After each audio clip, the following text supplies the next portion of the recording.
Okay, good morning, good evening, good afternoon, depending on where you are. We should be ready to go in just a moment here. We were getting couple things fixed with the Restream bot, but once that was fixed, we're pretty much ready to go. So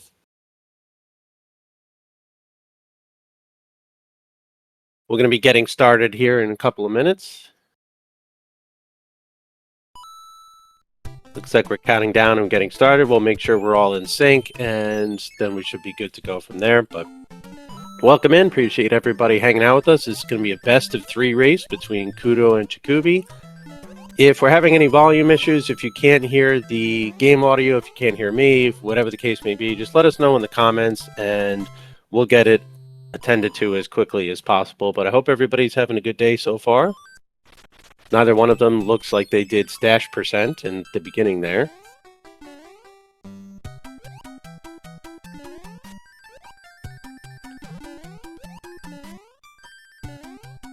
Okay. Got my audio set and ready to go. Looks like our timers are basically synced. There's a little bit of maybe a 1 second delay. See if we can get that. Let me see if I can get that taken care of. But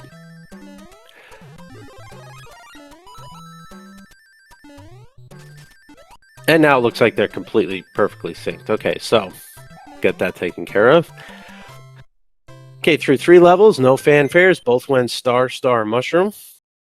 This is going to be a best of 3 between Kuto and Czikubi, so we'll have a little bit of a break between races for both runners to grab something to drink, run to the restroom, just take a little bit of a rest. We'll go back to the pre-race layout.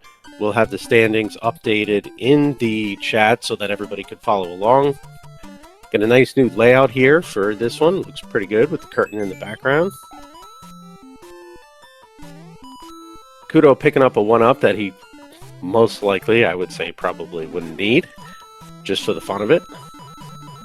Going to see which one, if either of the runners decides to do a white mushroom house just for the fun of it. Doesn't cost them any time to do it in this level, and kind of a fun little meme trick, but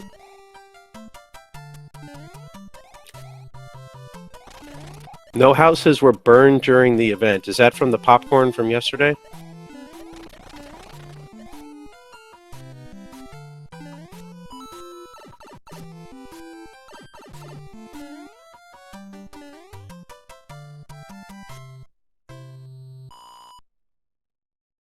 Okay, with the timers being synced, it looks like there's about maybe only a 1 second difference. I believe Czikubi's using original hardware.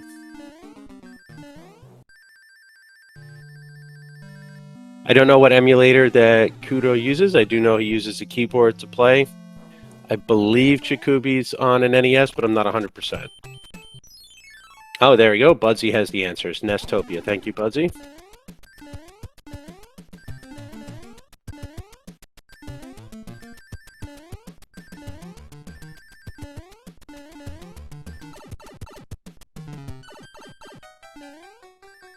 Okay, no issues at all through 1.5. Now it's like looking in the mirror.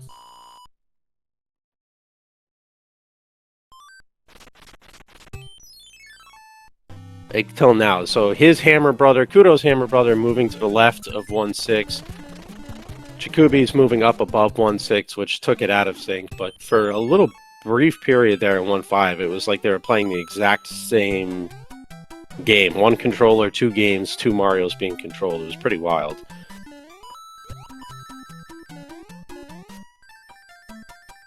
And that hammer brother moving right means both of them are going to have to pick up the fire flower in the airship now, because that square doesn't have a fire flower for the hammer brother. And Kuto's pulled ahead by about half a second now.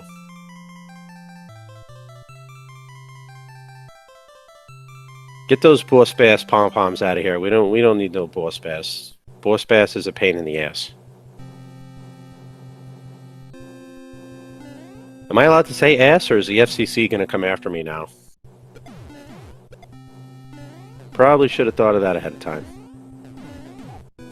Anyway, moving on to the World 1 airship. Other than picking up the mushroom, not much really to observe or to be doing here. Perfect time to go ahead and make my coffee for the morning. Well, the Twitch gods aren't angry because worse is said on Twitch every day. I'm more concerned about the FCC and SpeedGaming Commission getting mad at me for cursing.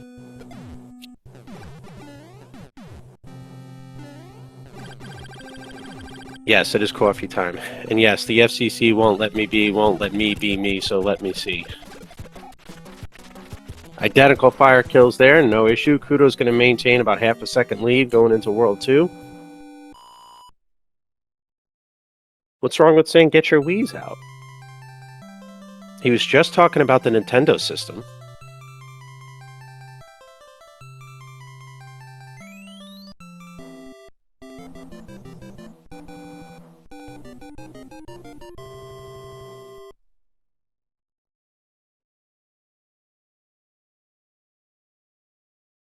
So stir fry. This is, as Gungeon said, this current round is best of 3.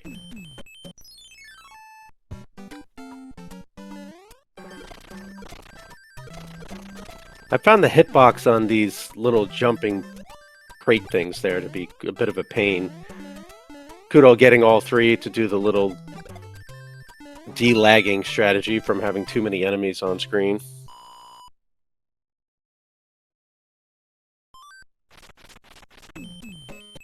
Now, depending on the Hammer Brother movements, could determine whether this stays as a half a second lead for Kuto, or if he expands upon it, or it kind of evens out. Depends on how much they're going to move for both runners. Now, he did have a faster 2-2 there. They both got through 2-2 with no problems, but Kuto's was faster, so he's extended to about a full second now. I believe every round from here on out is best of 3. When you get to this part of the bracket. Not everybody's into this part of the bracket as of yet, but I believe from this part to the end of the tournament is best of 3. And yes, as to Gungeon's point, I don't know about the lower bracket.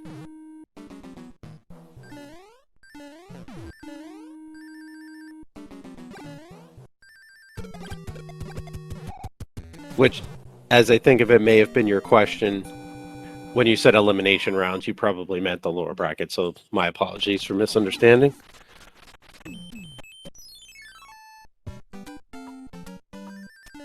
Okay, Czikubi pulled out a star to fight that first Hammer Brother, and he got a forward pattern with the Hammer Bros, so he was able to take out the boomerang to get out of that battle quicker. So his first Hammer Brother is down. Neat little strategy there that does save you 3 to 4 seconds because the chest won't appear until the boomerang goes off screen. If you have your routing down perfectly with your stars, you know where you're going to use them and you don't need to use too many of them, you can burn through a star right there. Kuto moving into the sun stage, both his Hammer Brothers still on the screen. Sniping turtles just for the fun of it. Not expecting too much of a pacifist run here. Just sniping innocent turtles that we could jump over or off of. Okay, Czikubi doing the same thing. He's not only jumping off of them, he's sniping them too. That's just double mean. Pop them on the head and then snipe them with the fire. It's more Angry Mario than Angry Sun.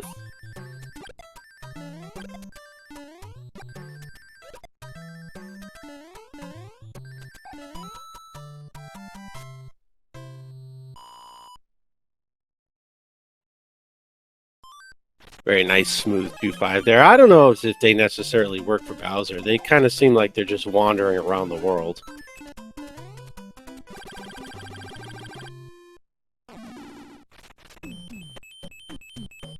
I will note, you don't see any... Oh, maybe you do. Yeah, there's a couple. There's not too many, there's no Goombas or anything in Bowser's Castle, but... Really nice 2-4 P speed there. Opting to get 2-4 out of the way early versus going and doing the pyramid and then the Fire Brothers before doing 2-4. Both runners doing the same thing. Kuto's Hammer Brother moving one less space down on the map. Czikubi hadn't been able to pick up the hammer yet until just now. And at this level, it's accurate to say that both of these runners know exactly what patterns they're going to be getting off the bosses based on their map movements before they get to the castle. So there is that factor of RNG that helps determine what levels they go to and what order they do them in, but they know the patterns that they like and they know what to do from there. Now it looks like because of the Hammer Brother movement, Czikubi's been able to take a little bit of a lead here on Kuto because neither runner has died, powered down, or made any mistakes thus far. So this seems to be purely RNG, and it's about half a second at this point from what it seems. If even half, maybe a quarter of a second. The end of that pyramid, Kuto managed to run through faster, and he made up that slight difference. So you're at completely equal at this point. You think your death count would have been at times 20? You should see my runs at this game.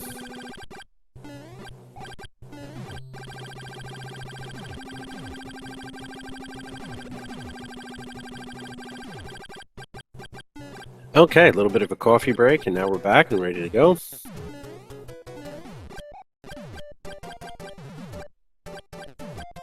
Nothing like firing fireballs in complete sync with the music.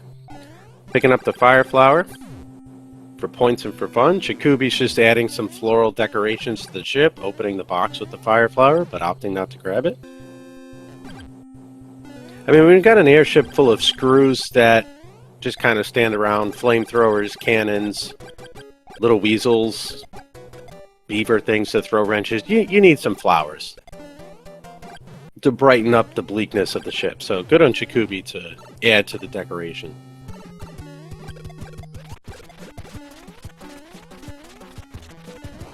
Oh, he just missed it. Kuto almost got an off-screen wand grab there, jumping off the side. Oh, that would have been something. They're in complete lockstep sync right now, but if he had gotten that off-screen wand grab, that would have automatically put him in the lead. He got the wall jump, got the pixel necessary to get it, and just missed on the upside. But on the flip side of that note, he didn't lose any time, so they're going into 3-1 in complete and utter lockstep. Czikubi was able to jump into the level right from the beginning to advance a little further in his swim.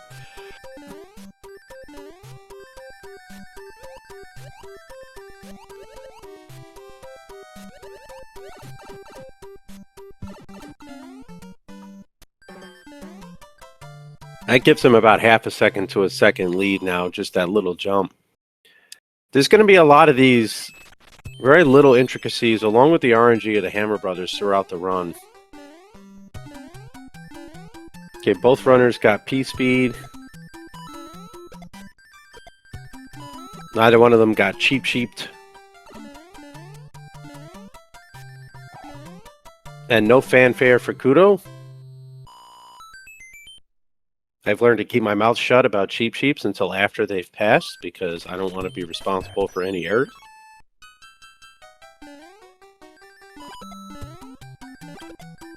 Okay, Kuto now has about a half a second lead due to the Hammer Brother movements he got on the map versus Czikubi. Running through this level almost identically. Very good P-Speed strategies. Although Czikubi lost his P-Speed coming out of the pipe at the end, which is going to cost him another half a second to a second from Kuto. Okay, movement of 2 there on one of them. Movement on 1 for Czikubi. Is he going to go for door 3? Nope. And nope. Going for door 3 in the middle of a race is quite the ballsy strategy, and we have seen it a couple of times so far, particularly from the rando runners that have been joining in the vanilla tournament. Good movement to the left on that Hammer Brother for Kuto. Czikubi's ran off the other direction. He's going to take care of the one just to the right of him there, because the bottom one's not going to be going anywhere. Makes the most sense strategically get that one out of the way since it's the one that can run away.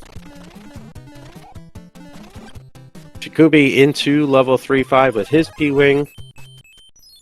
Gonna look for a little while here as if he has the lead just because of the levels, but in reality he's got one more Hammer Brother to fight, so he's not truly in the lead. If I had to guess it out, I would say Kuto's in the lead because he's going to have 0 Hammer Brother movements after each of these levels. And until that bro comes back, well, there it is.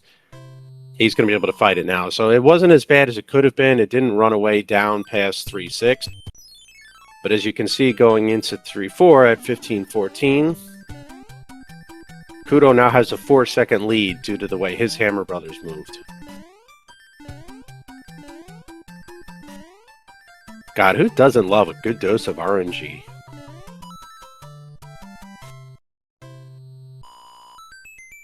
Take it in the morning, along with your vitamins and your minerals.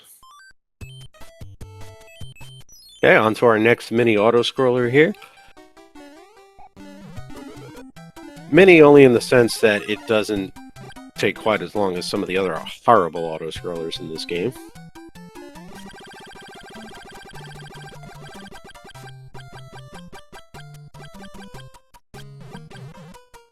Doot, doot, doot. Raise your hand or press 1 in the chat if this song has been forever destroyed for you by MFP. Because I can't unhear it anytime the song comes on now.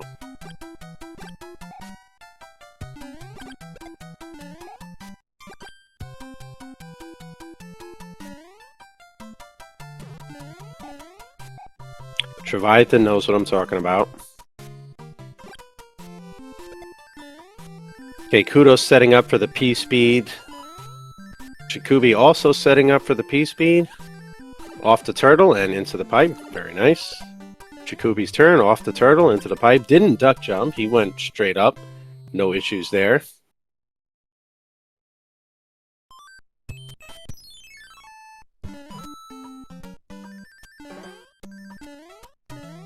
Okay, Kuto's taking the upper route here in 3-7.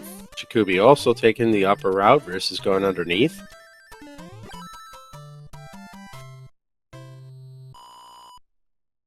Just making this look completely easy, as if there's nothing to it at all. It's amazing how simple they make the game look.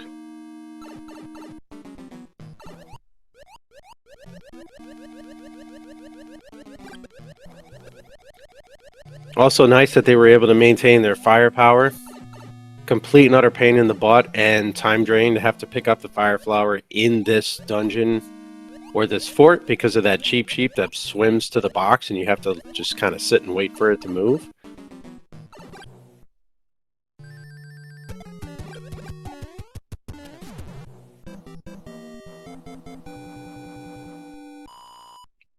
Both of them get jumping up and stopping that boom boom midair too. That looks like a frightening strategy to me, but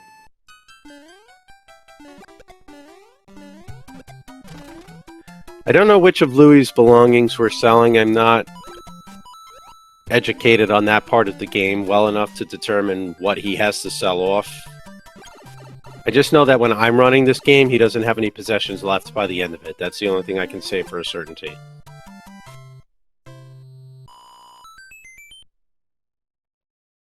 Okay, nice little turn back, grabs the mushroom, no fanfare for Czikubi. 1831 8 press on 3-9. 1837 8 press on 3-9, so about 8 seconds right now. Lowercase h. Czikubi's turn, lowercase h, both of them no problem there. Snipe. Hello, fishy. Eat my fire. Never mind the physics of how that works.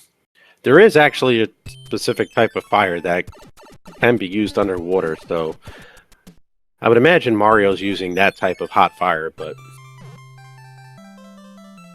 okay, 1910 to the castle, 1915 to the castle.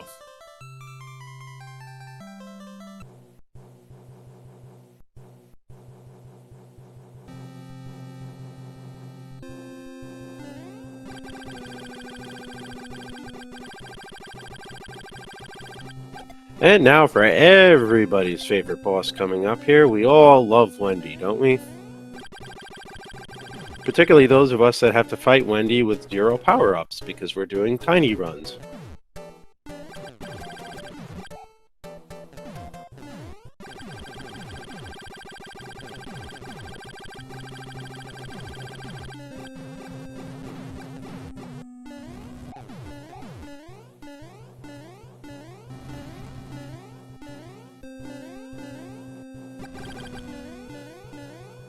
It's always a little nerve-wracking to play around with the screws that way. One false step and you could be sitting down staring that fire cannon in the face.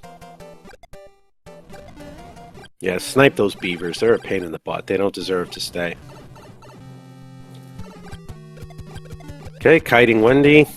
Little head bop and nice and easy. Czikubi doing the same thing, kiting Wendy a little bit, but then doing the head bop versus kiting her across the screen. We did see yesterday in the race with True Hyper Mario and Spicy Chicken Spicy Boy that if you kite Wendy to the edge of the screen and you don't kill her with the fireballs in time, you could be at risk of a stun lock. Now, he didn't get hit, but he was about an inch away when finally taking down Wendy, and the fireballs are a little odd if they bounce underneath her instead of hitting that hitbox. So the way they did it, jumping on her, holding her in place, and making sure to hit those fireballs, they were able to take her out pretty quick.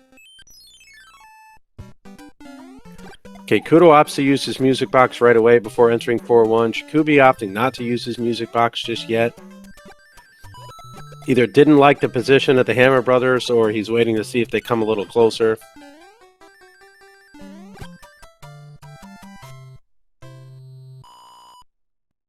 To see how that plays out with the movements and the strategy. Kuto's was sitting next to 4-3 there on the left. So is Czikubi's, but it moves back the other direction. We'll have to see if it comes back. If it comes back towards the other level, he probably will, but depending on when he would be able to use it, because it does stay for 2 turns. So he could end up just having an extra music box coming out of this world, depending on the next set of movements here. Kuto getting what seemed like a movement of 4 there. It sounded like a movement of 4 there. He did opt to use the music box there for 4-4-3.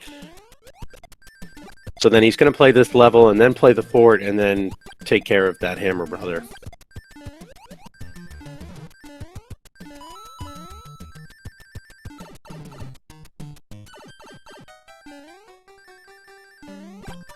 The winner of the tournament gets pride, glory, there is a trophy, and the love of the community. Okay, movement of 2 there for Kuto.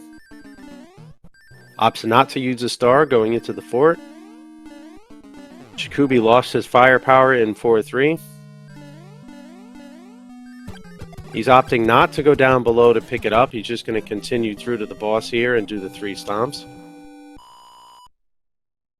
I'm pretty sure the loser of the tournament gets Surströmming, not the winner, based on what I've heard and understand of that horrible, horrible fish.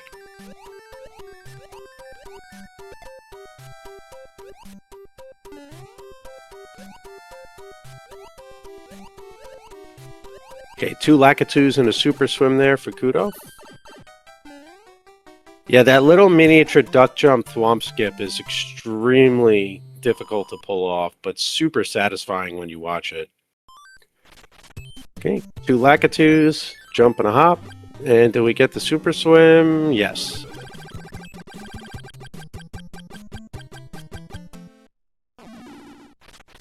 Okay, 1 bro down, movement of 2. Kuto taking care of 2 bros here. Now he's got 1 left. Czikubi's got 2 left. Kuto's using a cloud to take care of that last one just to prevent him from moving around too much. He goes into the level and he goes down and then to the right. He's going to be moving more. So strategic move there. You don't need the clouds in 100% anyway.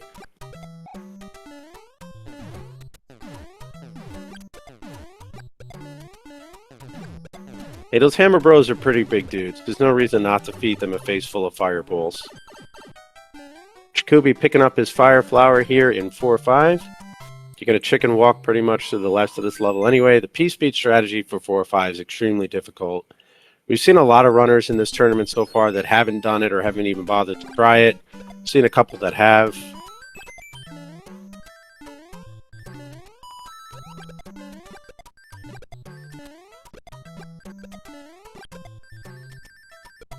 Sniping all the turtles on the way by.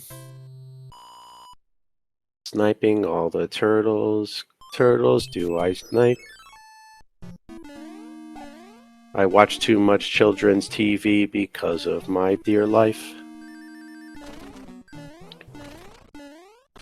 Well, you know what? Honestly, 0.7 seconds in a race like this could be the difference between winning and losing, with both of these runners being at such a high level. Well, that was interesting there. It took Kuto a second to grab the ball at the end of the boss there. I don't know if that was... I can't imagine that was intentional.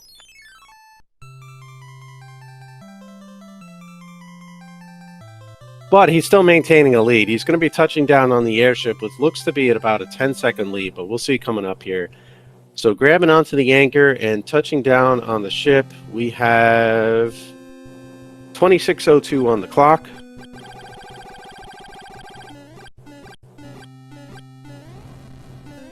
And for Czikubi, we've got 26:11 on the clock. So Kuto going into this airship with a 9-second lead. And since this is the longest airship,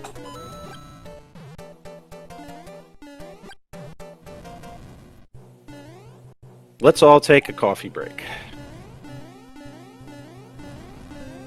Do.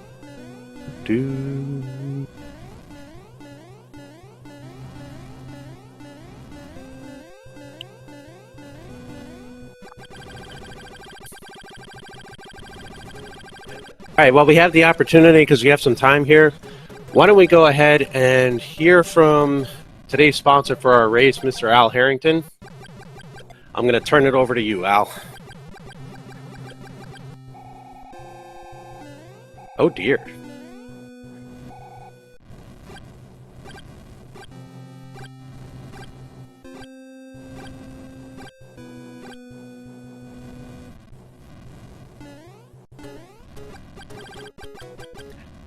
Extra Sweaty 541. I'm not sure what Extra Sweaty 541 is going to be, so it'll be interesting to see what he does go for.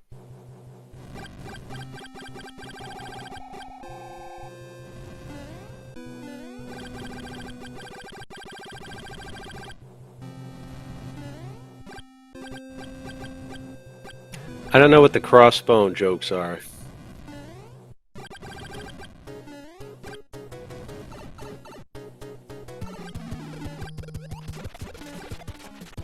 All right, Kuto's taking care of the boss here. No issues. Doesn't even let him get to the top platform. How does Reese eat her ice cream with her spoon? I don't get it.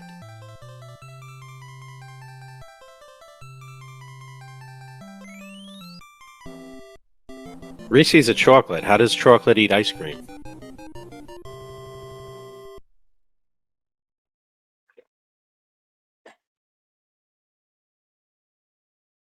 What's a Reese Witherspoon? Okay, music box right away for Kuto, going into 5-1.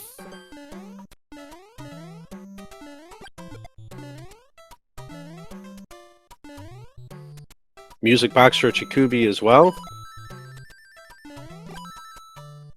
Well, yes, I understand it's a name, but it's the name of what? Oh, there's the answer, an actress. Okay. I am not well educated in actors and actresses. I don't watch movies.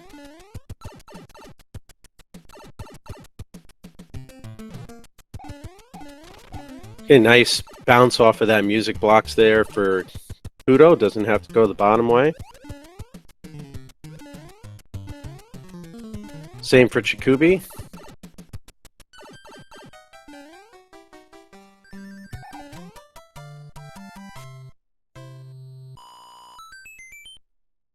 Nice and easy there. Well, you have to understand, Mr. Tate, that if I understood dad jokes, I wouldn't be a grumpy dad. I'd be an extremely angry dad, because they're some of the worst jokes alive on this planet, but... Little duck jumps there, making this fort look easy. I'm not sure what the extra sweaty is. Unless he's talking about going to the bottom block there instead of the mid block to save maybe a fraction of a second. That could be the extra sweaty because you're going right before the lava there. No star for Kuto, going into 5-3. He's got firepower and he's a pro. He doesn't need a star here. That was his normal strat, nothing sweaty? Okay. I'm not familiar with what the extra sweaty strat would have been. Ooh, lost his P-speed right at the end there. But gains it back, no problem. Only a couple arrows to build.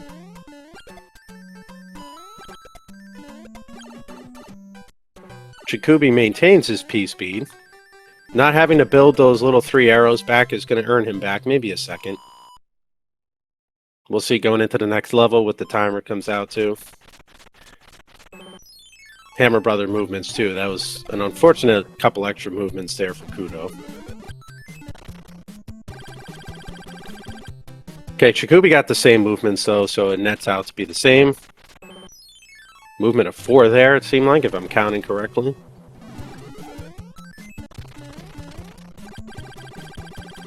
Czikubi also gets a movement of 4 or so, but his went to the left instead of coming back up. 31-15 entry into the Twisty Castle for Kuto.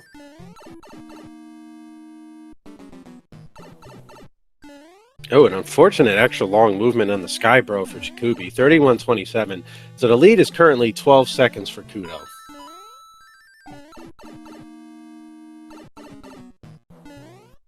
I'm not singing the song, Waylon. I don't know the words.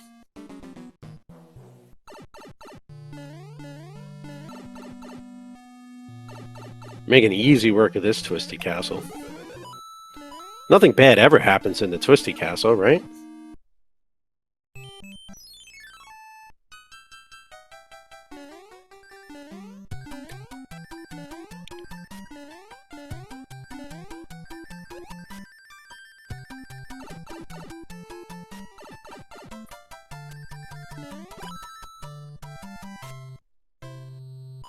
And a star. Never. Nothing bad ever happens.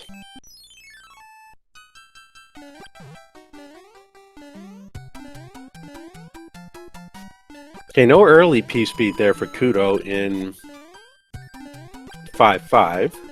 See how Czikubi handles the beginning here.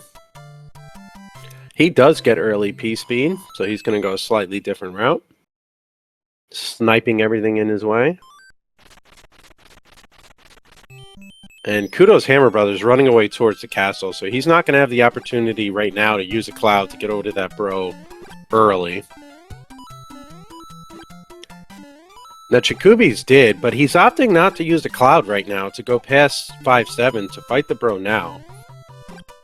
I believe he might be thinking the bro's not going to go too far. It might come to the right. It might go down. You almost... Perhaps it's just a safety strategy that goes through my mind, but I would almost think it's better or safer, especially since he hasn't used the cloud yet, to just cloud and take care of the bro right then and there, and then go back to 5-6 just to eliminate the movements. Now, I don't think it's going to come back to haunt him necessarily, because Kuto's did move towards the castle, but Czikubi would have no way of knowing that right now. What do you get when you cross an SMB3 runner and a southern... I'm not saying the rest of that. Please go cook, sir.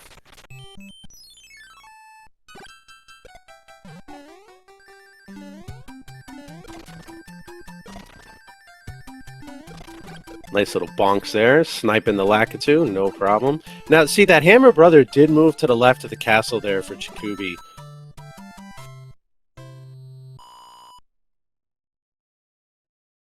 And that's kind of what I was referring to is...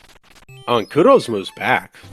It's a movement of 4, but it moves back. So, alright, so, again, you have the extra map movements, right? So we gotta see what this Hammer Brother does for Czikubi, and it goes up to the lock.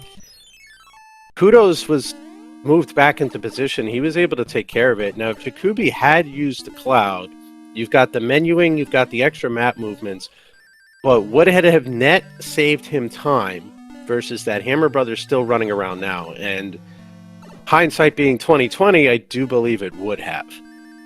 So again, it comes down to the split-second decisions in the middle of a race and the strategy of what you would want to do there.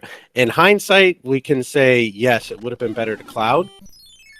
But at the time, it's possible Czikubi thought it was going to come back. It's possible, as Alice just mentioned, he might have forgotten in the heat of the race. You're not really thinking about it. You're thinking, you know, let's go through. So we'll have to ask him after everything is done.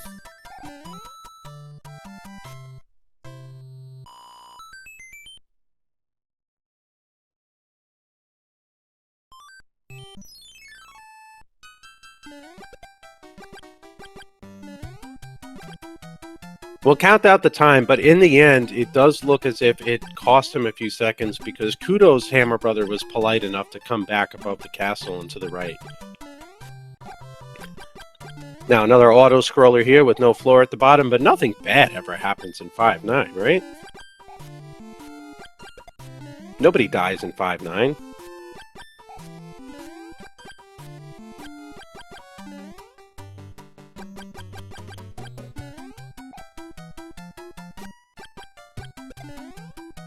Bonk. Mario not even trying to kill the enemy there, just standing in place and letting the enemy just fly into him and take care of himself.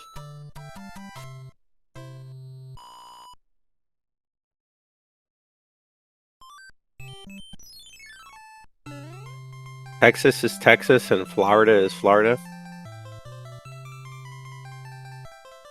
Guys, if you give too much attention to the horrible dad jokes, they're just going to keep doing them. You got to just ignore it.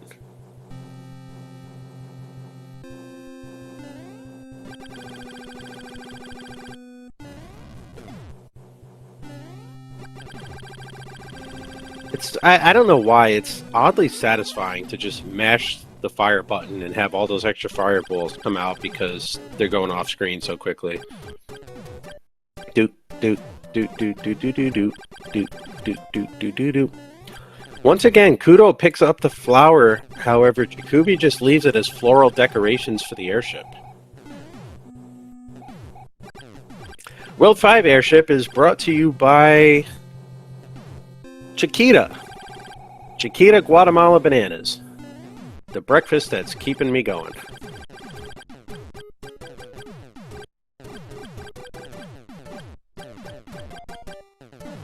Yes, decorating the airship. I don't know. To me, it's decorating the airship when you release the power-ups and you don't collect them. Skip and a hop and a jump.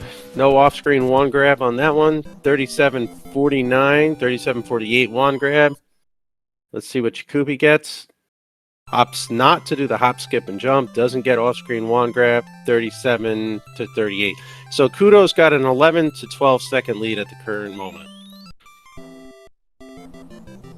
That's a good banana. But it's not a spicy banana. Trying to push the caster curse. What is the caster curse?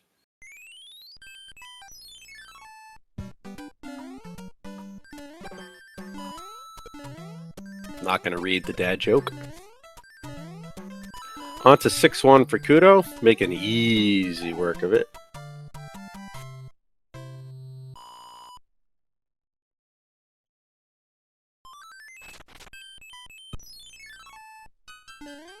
Okay, Kuto's opting to go up to 6-2 before playing 6-3, taking the upper route.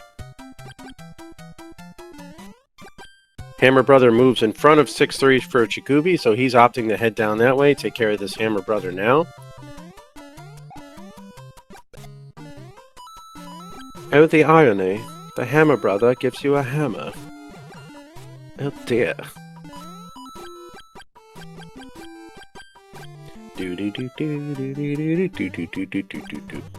Nice P-speed there in 6-3 for Czikubi. Very satisfying level to get P-speed in. However, also a very frightening level to get P-Speed in, because if you get it and you mess up the jumps, you're just going to end up falling. Again, we saw this in a race yesterday where a death was taken in 6-3, and then you have to get your power-ups back in 6-2.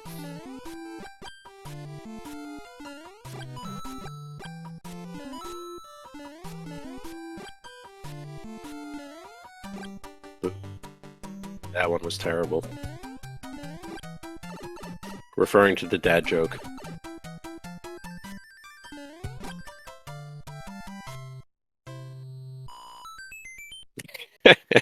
You're welcome. In all fairness, it comes with the territory. All dad jokes are bad. That's what makes them dad jokes. Low pattern on the Hammer Brother for Kuto there. Nice easy snipes and a jump with the Fire Flower. Sounded like a movement of 2 or 3 on the other side there. Kuto getting the P-Speed here as well. I believe this is a semifinal. Yes, this is a best 2 out of 3 for Kuto and Czikubi. Good morning, Seattle. How are you today? Into the fort at a 40-44 A press. I love the damage boosting strategy in this fort. So Kuto maintaining that 12-13 second lead right now. Hammer Brother movements for both of them have been about the same. P-Speed with the star here. He should be able to run into the boom boom, no problem. Yeah, opts not to do the safety jump. He knew he had the P-Speed. He didn't miss the door. There was no reason he needed to do the safety jump. Czikubi also doesn't need to do the safety jump. We'll see if he does. No, he opts not to as well. It's one of those things when you're running through the game that if you have P-Speed little going into the door and you don't miss the door, you're guaranteed to kill the boom boom. You don't have to do the safety jump. You can opt to do it in a race just in case. You can opt to do it if you're a little slower. But if you hit P-Speed and don't miss the door, you're guaranteed to get there in time. Now, on the flip side of that, if you want to do the star kill and you're a little worried about a sweaty strategy, if you wait on the ground for the star to hit you, even if you don't have full P-Speed, you will still get there in time. Kuto fighting that Hammer Brother before any of the levels, opts to use the star to make sure that he doesn't have any issues. I would imagine for him, at his skill level, it's more or less about speed, killing the Hammer Brothers quicker in case he got a low pattern, not having to wait, than it is worrying about fighting them as Little Mario and dying. But either which way, using the star to take care of it quickly.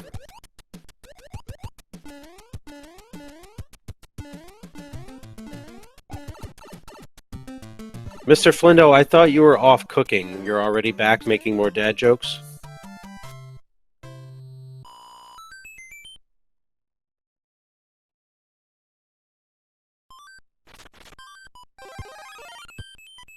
And into 6-5. Get your P-Wings out.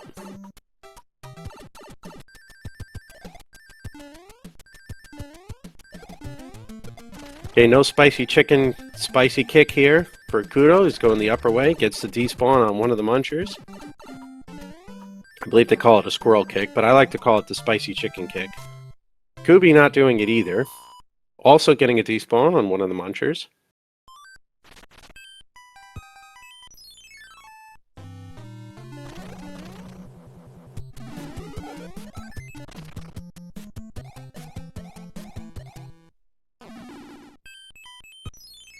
Okay, and Kuto into 6-7, taking care of both his Hammer Brothers already. Really nice tail swipe kill, along with the jump kill from Czikubi there.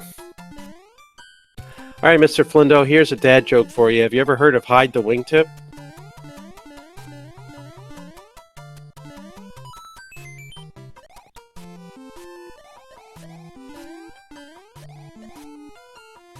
Kurin Patku? Kurin Patku? Are you all just trying to get me to pronounce words wrong? I'm happy to oblige. Nice blue block there for Czikubi. Double blue blocks. Look at that.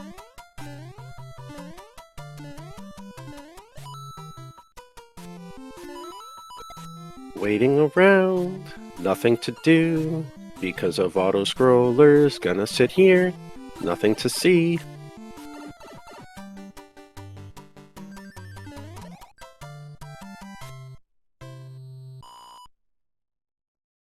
Have you heard of Hide the Wingtip, Mr. Flindo? With your dad jokes.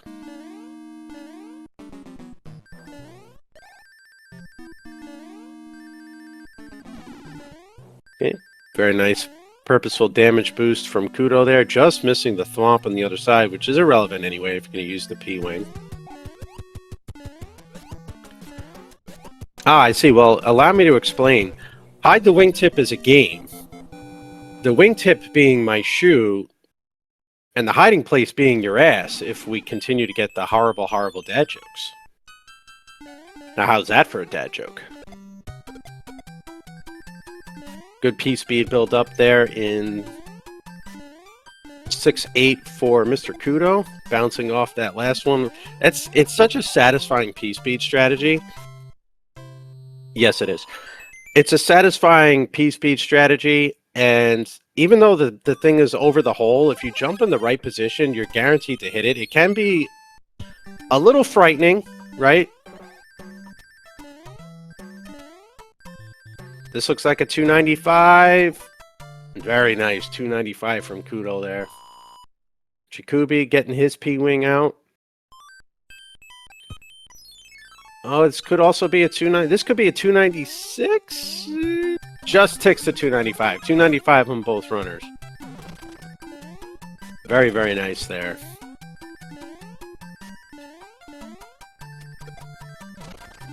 Early P-speed build up for Kuto there. Very nice. Both runners opting to get the early Fire Flower. This level proved to be somewhat of an issue in an earlier race for Kuto. He did win that race anyway, obviously, still being in the upper bracket. But maintaining his core strategies, not changing anything he's doing just because of a race in the past. Oh, I'll find you. And when I find you, the wingtip's getting hidden. You can count on that.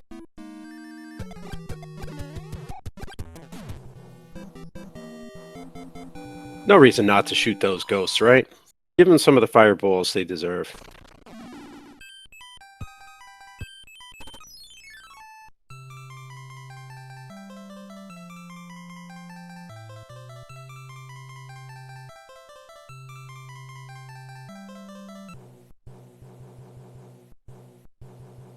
Okay, so Kuto grabs the anchor. He's going to be touching down on this airship at 4730. Czikubi getting up to the airship. Let's see what time he touches down. Feet on the ground at 47:44. So 14-second difference. So going into the world, it was about a 12-13-second difference. It is that same difference despite the Hammer Brother movement. So going into World 7, it's going to be about 13-14 seconds. Nice clip there from Kuto. If I'm not mistaken, nothing more than a safety strategy, avoiding the fire cannons at the bottom. Czikubi doesn't grab it, not going for a second try.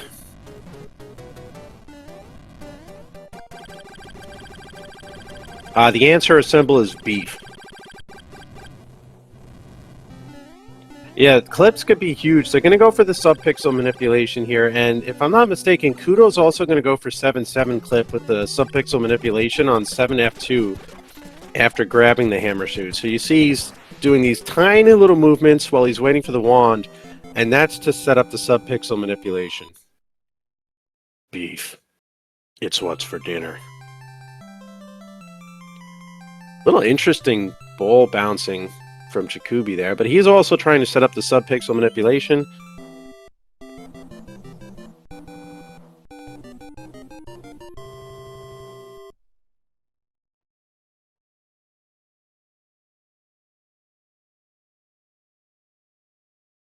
Now let's see how many attempts. If the sub-pixel manipulation was correct and they do the jump correctly, this is going to be a one shot. Very nice from Kudos. One shot, 7-1. He's going to maintain that lead even if Czikubi gets it.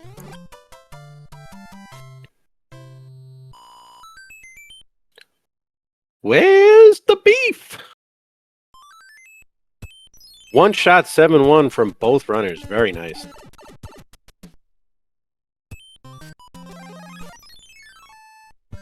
Kuto opting to use the P-Wing here. He's going to damage boost through instead of using a star.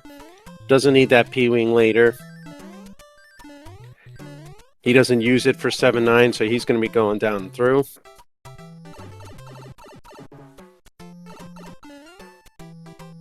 Czikubi opting to do the same thing.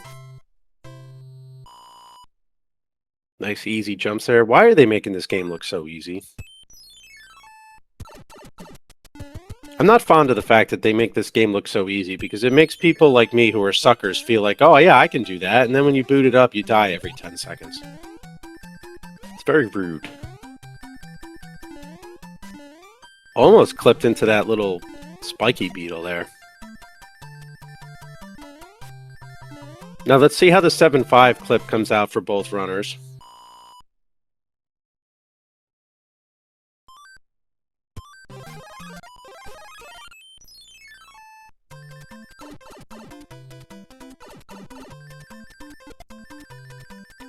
First try there. First try, only try. You're not going to go for it more than once in this level.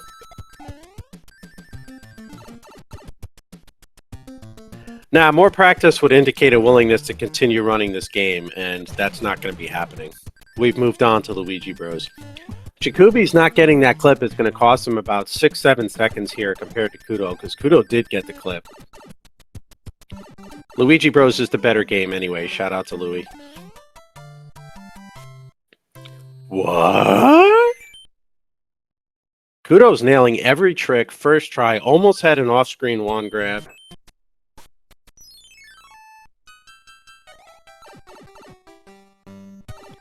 The reason the shell doesn't hurt them when it bounces back is because of how close you are when it breaks the block. It doesn't interact with Mario based on where you're throwing it. There has to be a certain bit of space between before it'll actually do damage.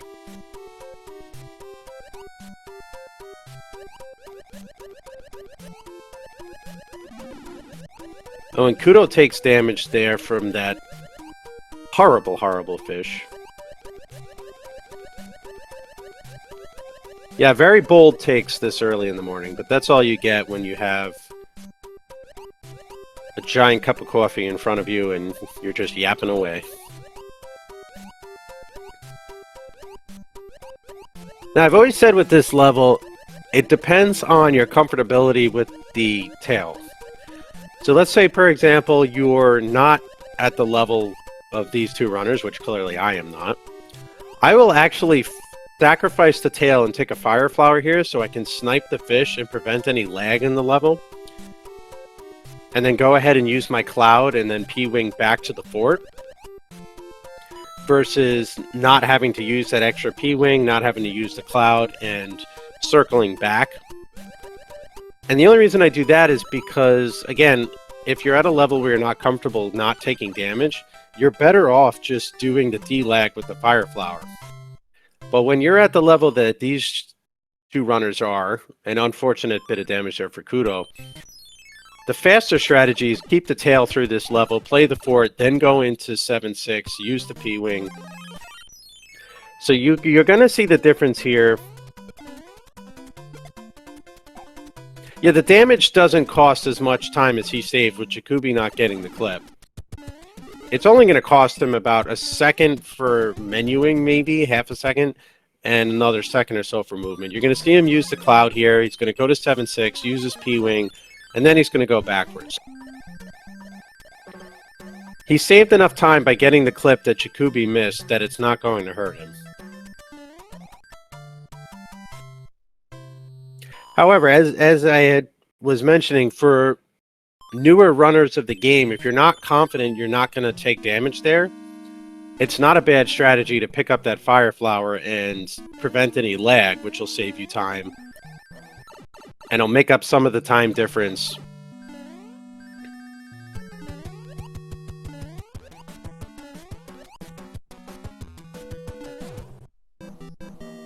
It's amazing how their screens look exactly identical now, but Kuto doesn't have to play 7-6, and Czikubi still does. Now, Kuto's going to skip 7-7. If he's going to be doing the subpixel manipulation, you're going to see him grab a hammer suit here. He's going to continue to 7-9 and 7F2, and then go back to 7-7, because he's going to set up a subpixel manipulation to get the 7-7 clip. If that's the strategy he's intending to employ here. And because he's picking up the hammer suit now, I do believe that's what he's trying to do. Otherwise, with the tail from the P-Wing, you could go to 7-7, you could damage boost through the whole level, and then come back to 7-8 and pick up the hammer suit. Czikubi also coming down to pick up a hammer suit here. And he does go to 7-9, so he is going to be setting up the subpixel manipulation. Going for the clips here. Very nice. First try. 1-1. Is he going to bail? Nope. Continuing. And now he's going to bail. Alright, so very smart there by Kuto. Getting one first try. Didn't get the third clip, and then opted to bail.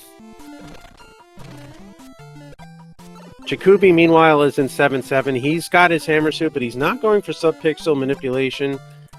Going down to the 7F2 to set that up first. He's also not going to be damage boosting here. So he's going to be just running through quickly, and then now he's going to have to grab this extra star because he bonked. Otherwise, he could have run straight through. One of the most satisfying forts to watch be played with the hammer suit. It's just so smooth and amazing to see the way they run through this.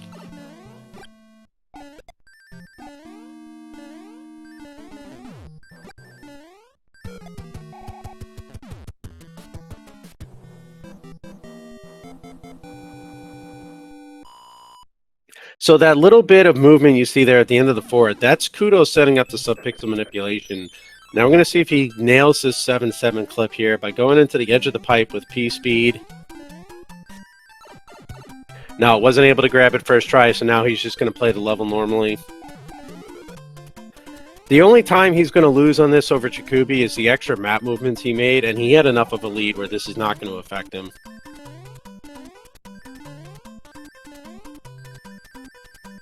So Czikubi now going into the fort. We're going to get the A press timer on the Piranha level to see what the difference is between them at this point.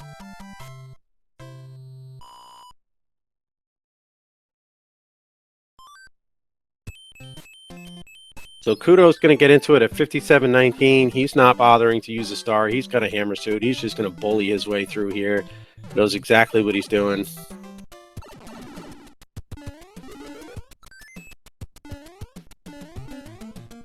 And from 57-19 to 57-36, so currently a 16-second lead for Kuto.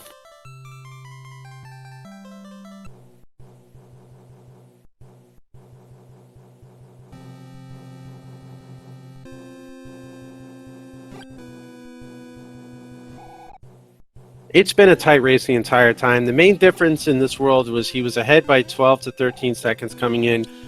Both of them did P-Wing strategies for 7-2. Both of them got 7-1 first try. But Kuto was able to get the 7-5 clip. Czikubi wasn't. That's the 6-7 second difference.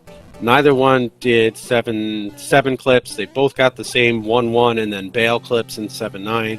So it's been incredibly... It's just been incredible. I will say, going into World 8, Kuto being a world record holder, hands are not going to make up 16 seconds. There's no Hammer Brothers. There's no RNG that's going to make up 16 seconds in World 8. So at this point, this is Kuto's race to lose. It's going to just come down to pure runner execution at this point. If he executes without any errors, he's going to win. Because at their level, as Spicy just said, 16 seconds, there's just not a way to make up 16 seconds in World 8. The only RNG is going to be the hands, and it'll cost you maybe 3 to 4 seconds total if you got pulled in all 3 hands versus manual entry. Now, if this were warpless, and somebody got 0 hands versus getting 3 hands, then we could make up 16 seconds, but not in Hundo.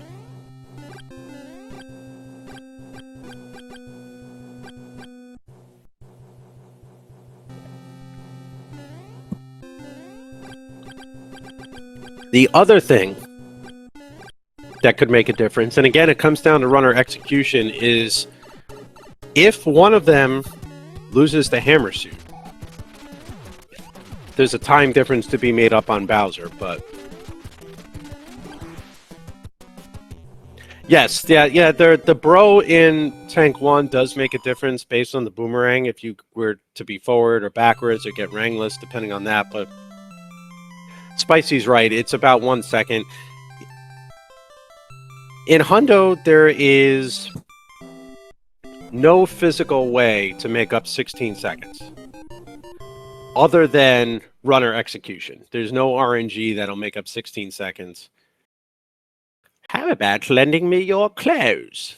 No dice, what a drag.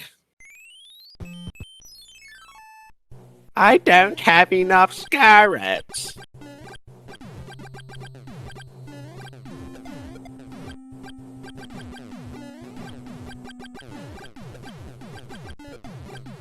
Onto the endless auto-scrollers of World 8, once again brought to you by Chiquita Bananas. Because there's nothing to see and nothing to say, I'm going to finish having my breakfast.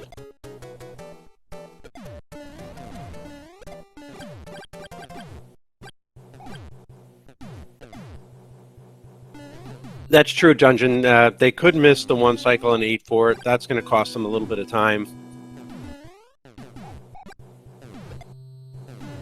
I don't think even missing the 1 cycle and 8 for it would be enough time for Czikubi to make up the difference on Kuto without Kuto making another mistake.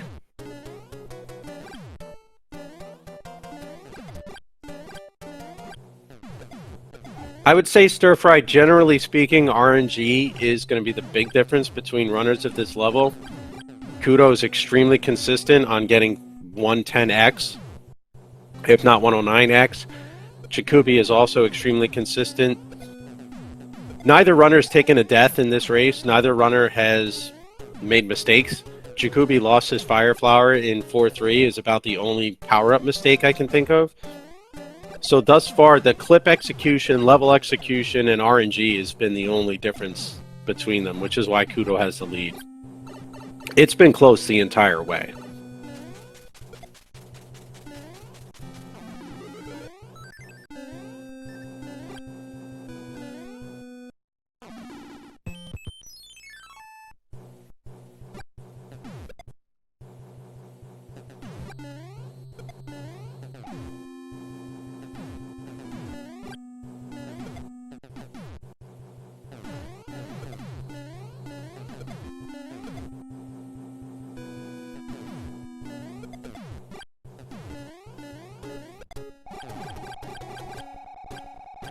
All right, everybody.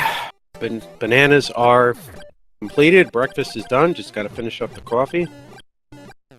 Mr. Flindo has his food in the crock pot, so these runners are now free to finish the race. They were not permitted to finish until he got back, so I have passed the note along. They can stop throwing for time and go ahead and complete it.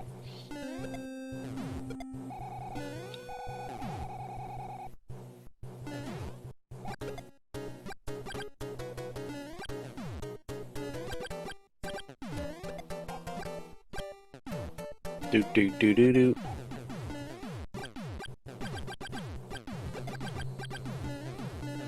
Spicy with the pun there.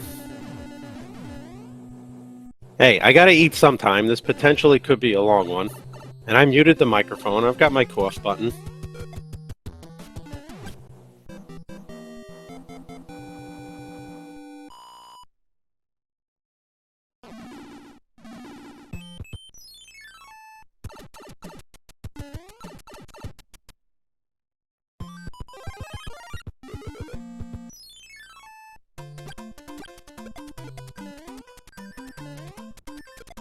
Nice P-speed build up there from Kuto, using the star to get through the first hand.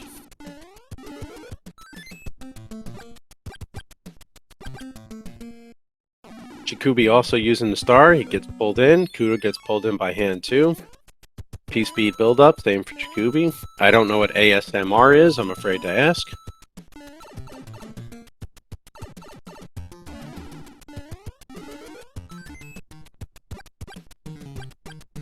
Okay, Czikubi also being pulled in by hand number 2, and Kuto manually entering hand number 3.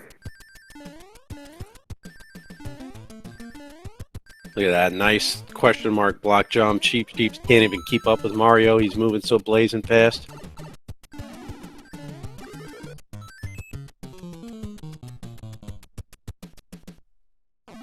No. Bad Flindo. I'm not reading that pun.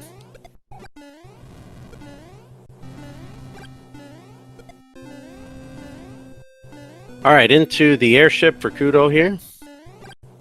Got a bunch of these crazy little beavers throwing wrenches to deal with. Less troublesome when you have the hammer suit because you can fire away at will.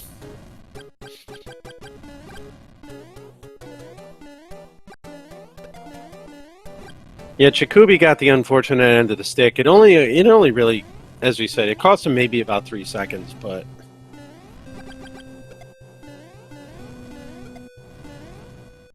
Crazy little beavers.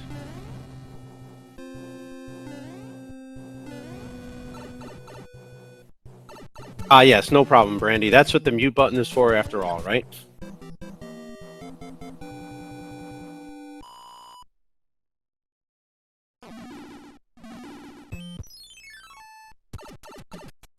See, I knew I didn't want to know what it meant, and you told me anyway.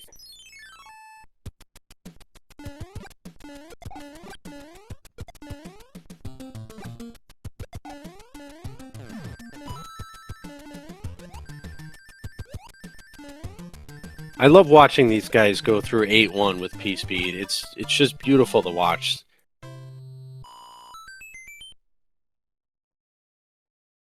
The build up here, leaning underneath, the little duck jumps, the turn backs, going through the precision of jumping off that turtle, off the other turtle, and the cannonball stacks. It's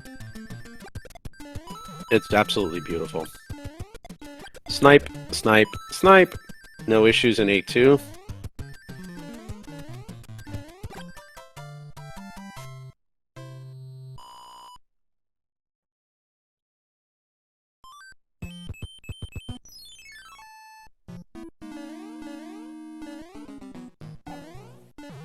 Okay, now I don't know whether or not to believe you guys.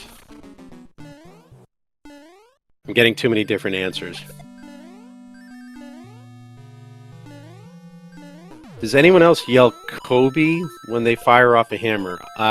If I ever actually manage to have a hammer suit this late in the game, I'll let you know if that's what I end up doing. But because I'm too bad to keep the hammer suit, I can't answer that. Kuto taking easy work of that fort there.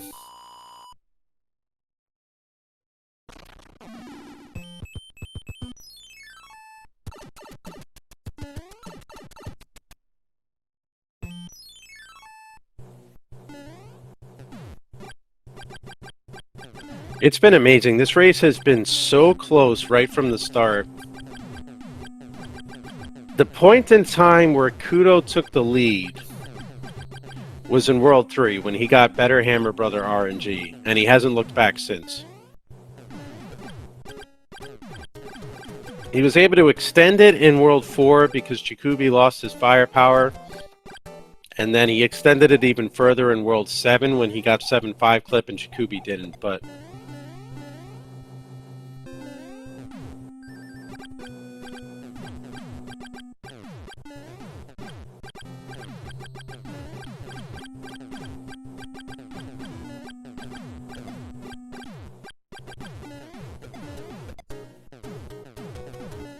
I don't know when Sakali's next race is.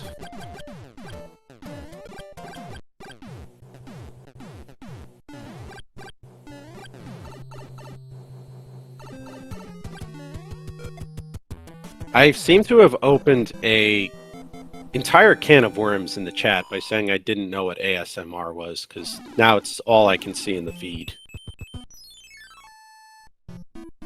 Okay, into Bowser's Castle, P-Speed buildup. Is he going to go for elevator clip? He is. Oh, it doesn't grab it, so now he's going to go for Bowser's basement.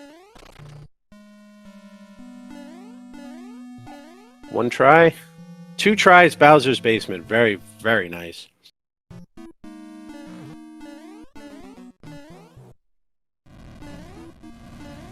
No P-speed build up there. It's not going to matter. This race is going to Kuto. Get your GGs out for Kuto, taking race number 1.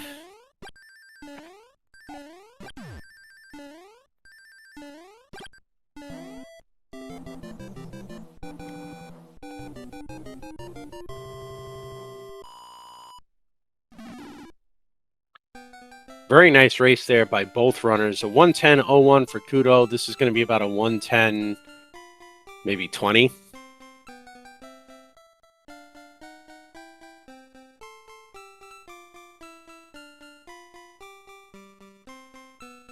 $110. Little clip through the floor there. 23 for Czikubi. A new personal best in race time for Czikubi. Very nice. Now this is a best of 3. Yep, so we're going to take a brief break to allow the runners to grab something to drink, use the restroom. I'm going to return to the pre-race screen. We're going to give them a couple minutes, and we're going to start a new race room. So stick around. Them in race time, and then we'll continue on from there.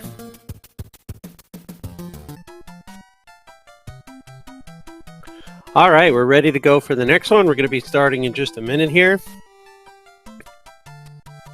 It dawned on me after a few minutes, because I wasn't looking at the chat, that I probably should have linked the next race room in the old race room rather than just send out the invite, so that was my bad. I also had to fight off a couple of toddlers on my way back into the PC room here, so that was a little difficult. But we are ready to begin. We're going to be starting here in just a moment. This is race 2 and the best of 3. Kuto is up 1-0 after taking the last one. Very close race in the first one.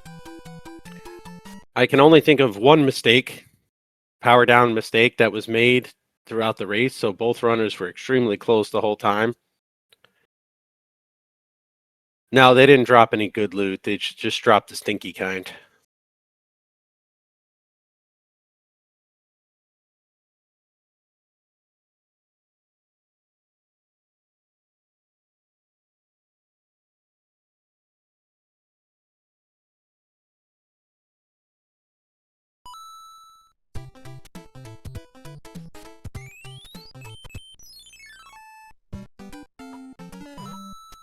Okay, and off we go.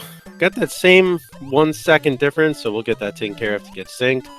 Still no stash percent. They didn't do it in the first race. I doubt they're going to do it in the second one, and we are now synced. Literally, the screens are like exactly the same. They are called Mario twins. They look the same.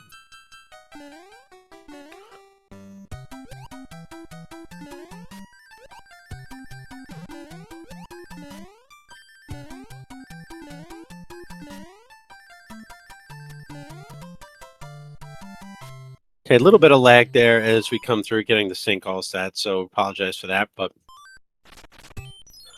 Oh gosh darn, like the same person. I say, you want ice cream cone? Both of them say yes. What in the hell? Alright, back on track. Czikubi having a little bit of issue building P-speed there, so Kuto's going to immediately open up a 3 or so second lead here, just from 1-3. We'll take a look at the A-press into 1-4. For Kuto, it's 118 and change. Czikubi going the right way around is going to be 122. So 4 second difference just from that P-speed there.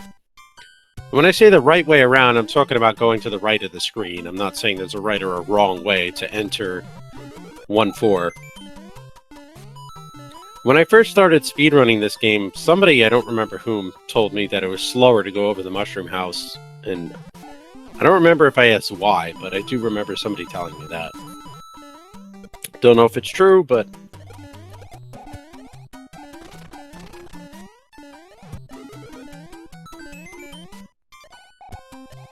It's a sweaty little flutter there to... Where they're going underneath.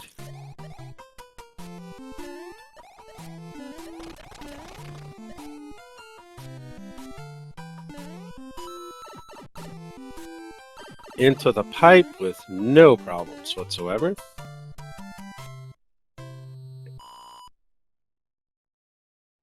Uh-oh. Where's the dog? Oh, never mind. Found her. Do. Under the waffle. Duck jump up. Very good. No issues whatsoever. Czikubi got a little bit of a bonk there, so Kuto's leads now up to 6 seconds. It is just of the utmost insanity at this level that one or two little bonks and half a level's worth of P speed is already added up to 6 seconds. Oh, Czikubi gets the tunnel. Very nice. Czikubi with MFP tunnel there. Actually made up a little bit of the time difference. 3:22. His hammer brother moves down to the left to get in the way, so we're not going to be able to tell until we get to the castle and determine what the A-presses are, but... So it's saying the little bonks here and there, even if you maintain P-speed, add up to so many seconds worth of difference over the entirety of the run. At their level, it's just insane to think about it. Okay, neither runner, once again, is going to get the Fire Flower going into the airship. They're both going to have to pick it up on the airship thanks to the Hammer Brother movements. Okay, 4-minute even A-press, 4-minute and 2-second A-press. Czikubi made up 4 seconds via Hammer Brother movement and getting the tunnel in 1.5, so... Good on him. I think he knew not getting P-speed in 1.3 and having bonked in the fourth that he needed to go for it to make up a little bit of time.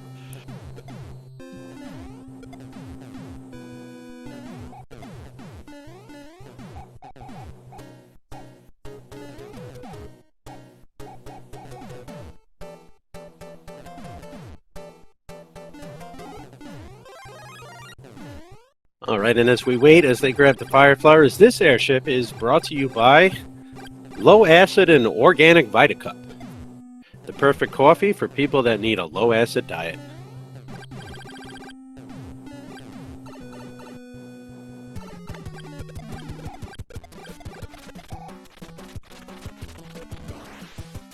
Easy fire kill there.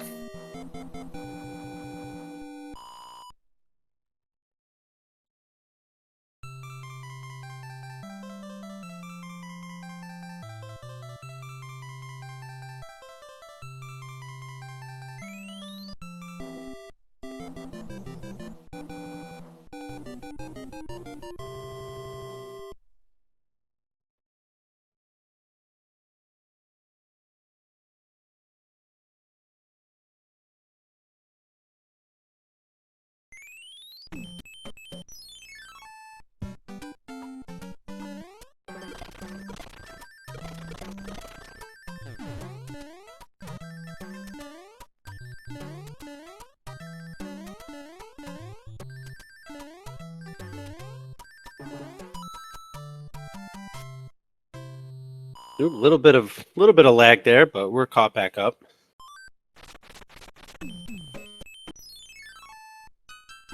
Gonna see what the difference comes down to in the RNG and Hammer Brother movements.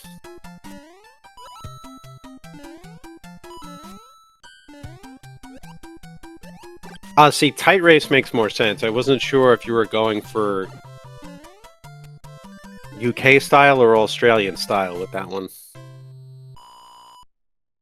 But yes, it's a very tight race so far. Up and to the right for Kuto's Hammer Brother. Poking its head out to the left for Czikubi's Hammer Brother. Early P-speed here for Kuto. Early P-speed for Czikubi. And I do apologize if I'm pronouncing the name wrong, if Czikubi's not actually how you say it. See, like a little bonk right there from Czikubi is going to cost him another second or two versus Kuto here.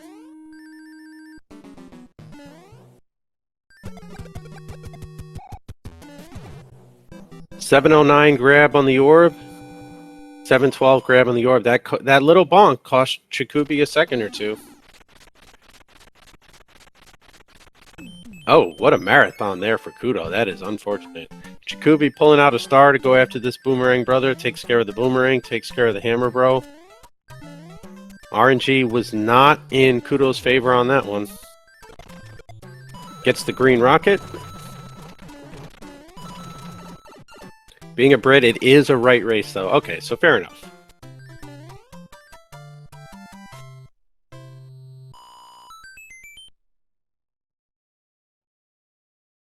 Green rocket for Czikubi as well.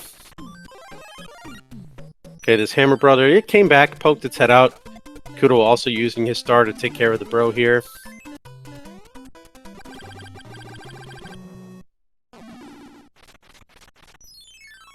And his other hammer bro decided to just kind of like say, hey, you know what? You took care of my friend. Why don't you come and take care of me as well? I would like to go hang out with him.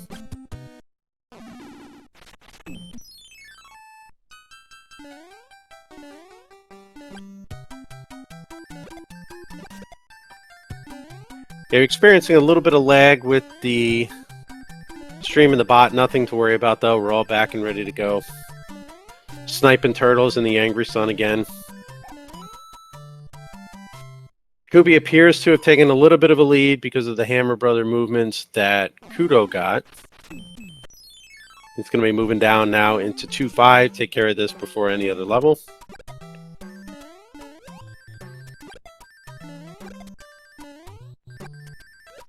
Now Czikubi has that one hammer brother left to take care of.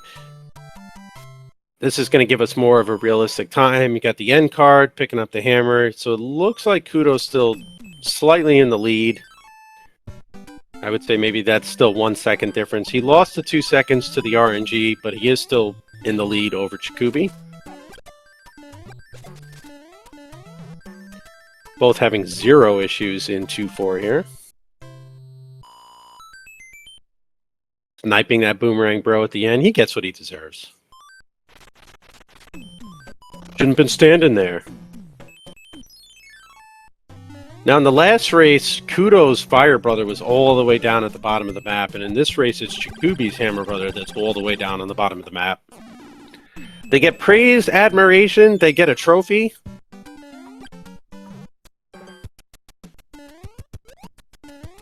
And the eternal glory that comes with being the champion, as we all serenade them with Queen's "We Are the Champions." And when I say all, I mean you guys, because I'm not doing it. Now, we saw this from Kuto in the first race. He used the Haxer strategy in order to finish off the pyramid, and it's faster than the way Czikubi was running through. Coming into the castle, we've got a 10:27 A press. For Czikubi, we've got a 10:31 A press, so we're up to 4 seconds now because he ran through that pyramid a little faster.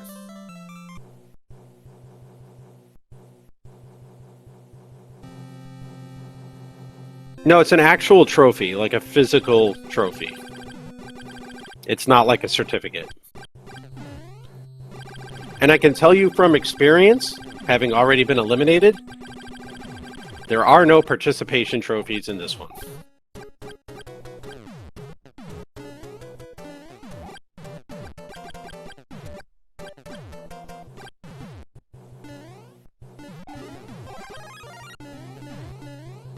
I remember one time,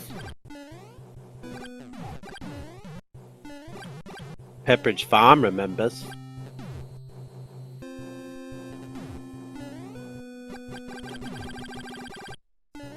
I participated, and I lost. And I didn't get a trophy. Where's my participation trophy? I'm sad.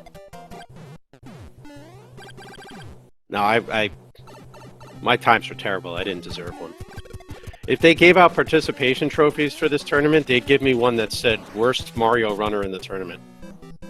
No off-screen wand grab jump this time. Wasn't able to grab the clip.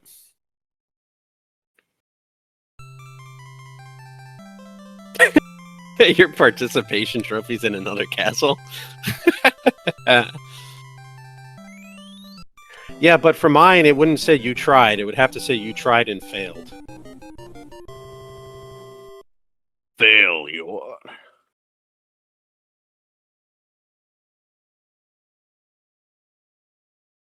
All right, coming into World 3 here, we're going to get an A press on... Get a double bonker there, but 1227 A press for Kuto on the first level, 1231, still 4 seconds.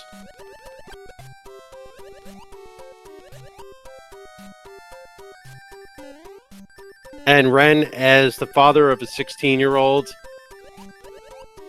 I can confirm to you that they are real.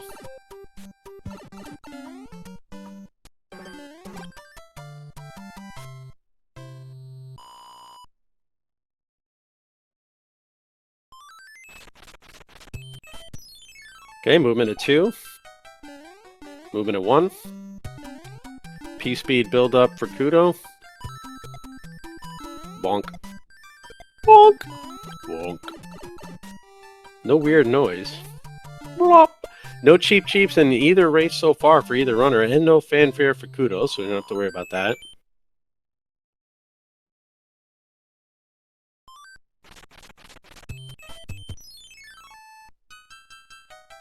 Hey, you get what you pay for. You buy cheap insurance, you get cheap results.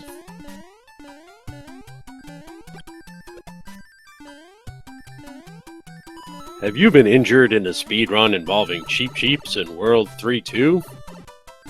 Did your run suffer damage because of the jank hitboxes that shouldn't hit you, but they did anyway? Call Mario Insurance. We sell cheap insurance for those cheap little bastards.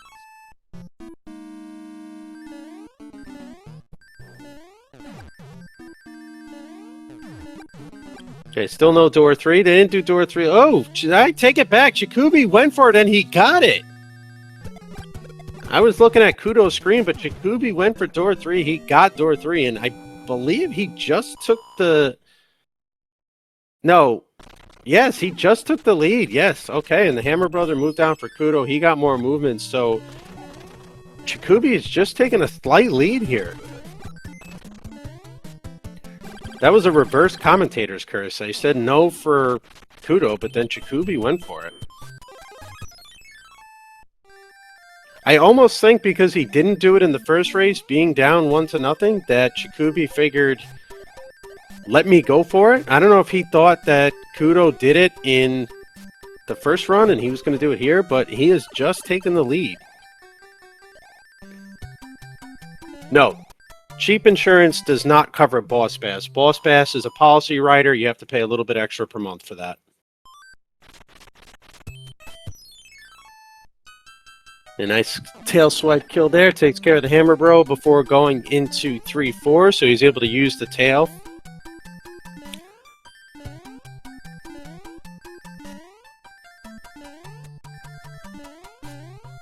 We're gonna damage boost through the level here. Do.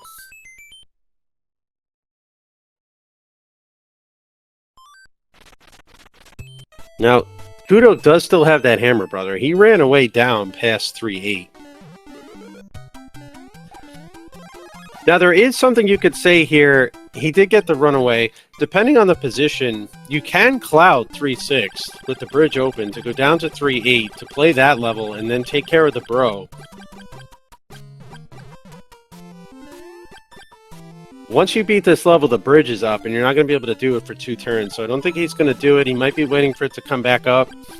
Might have been concerned of where it was going to move after the next one. So not only did Czikubi get door 3, but Kuto's got a runaway Ronnie. Why is it called Ronnie? Because he runs away, and he was named after famed horse jockey Ron Turcotte.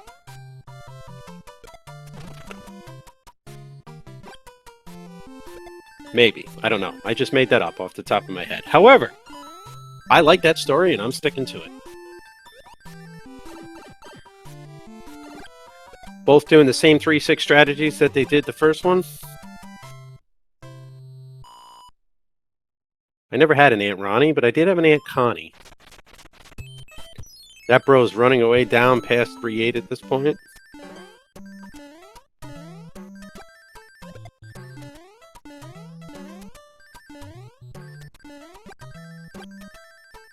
Nice, easy 3-7. First of all, Waylon, that little photo is named Herbert, not Hornelius. Please get it correct. And because of the map movements, I believe is why Kuto's not using a cloud now to go take care of that Hammer Brother. Because of all the map movements, he would have to maneuver going back. Plus, I believe where the Hammer Brother is currently stationed, he's only going to get movements of 1.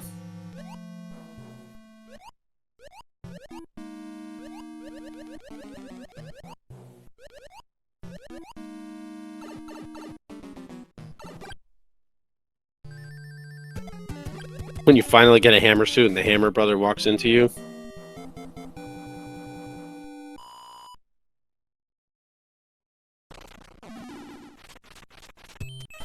Oh, he moved up and to the right, so he came back into the path for Kuto. That's going to save him a little bit of time versus if he had to continue to wait and play the levels. And once again, it goes back to the cloud, whether or not you want to take the chance using the cloud to get rid of it earlier. Remember, in the first race, Czikubi did not use a cloud to take care of his Hammer Brother in World 5, and it ended up moving back to the left of the fort and up towards the lock, so it cost him time in World 5 that he could have made up on Kuto. Hindsight being 2020, of course, we can say this now, however, it looks like the same thing might have happened here. So 1840 press into 3-9 for Czikubi, and we're going to get an 1846 press for Kuto. So a 3-second lead to start the world due to Hammer Brother movements, and door 3 has turned into a 6-second lead for Czikubi. Lowercase h for both. Boop.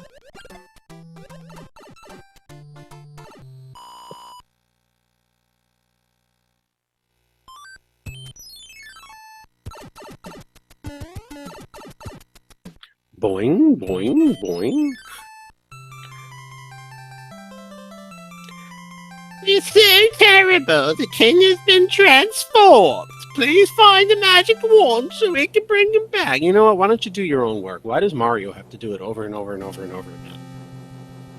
Can't the man just run his plumbing business in Brooklyn in peace? Sorry, sidebar's over. Commentating for Titanic? What is Titanic?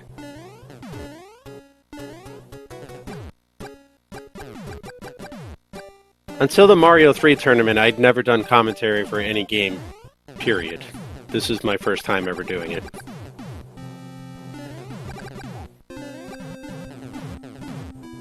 I can't believe the king was transformed. I don't know what happened. All of a sudden, the magic wand was just gone. It was missing. It was like they came in the middle of the night and they just stole it from us. Oh dear. Bap, bap, bap, bap, bap, bap, bap. In the rhythm. Do do do do do do do do do do do do do do. Bounce kill on Wendy, very nice from Czikubi there. Not going for any type of off-screen wand grab for World 3. I don't believe Kuto is either.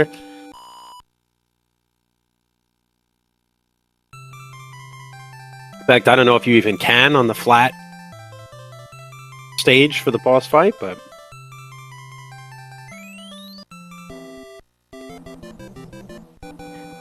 Thank heavens. I'm back to my old self again. I have all this castle security, and it does absolutely nothing because they're nothing more than these little toads who can't actually do anything.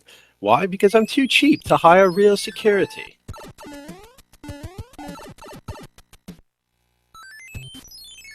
Okay, no music box at the beginning of World 4 again for Czikubi. Same strategy he did on the other one.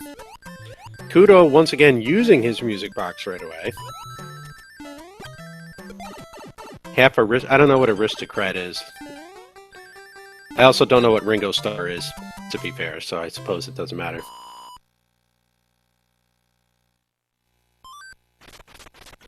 That Hammer Brother moving back into place. Czikubi's still not using a music box, though. I wonder if he's going to wait and see if it moves down and up before using the music box, or if he's just not going to use one until later on. Because you can freeze it in that position, do 4-2, and then do 4-3. But if it goes down and up, you save the box for later on. Open a book? I never listened to the Beatles. And if it's music, I don't know how the book would help me. Okay, both have an easy entry into 4-3.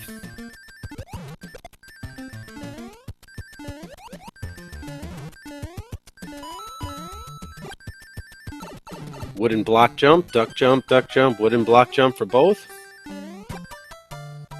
Da-da-da-da-da. Oh, it's not inconceivable. Name a movie, odds are pretty good, I've never seen it. Czikubi did end up using his music box. Obstacle into the fort without a star, same as before. Kuto's going to get one Hammer Brother out of the way here. Duck jump, duck jump, duck jump. Not going for the sweaty strat this time because he still has his Fire Flower with Czikubi. Not going to take the risk there to save 0.7 of a second. Kuto not using the star either. He's just going to run through. Mario's running so fast it looks like his feet aren't even moving, which is pretty funky. Jump, skip, and a hop, and the boom boom is down.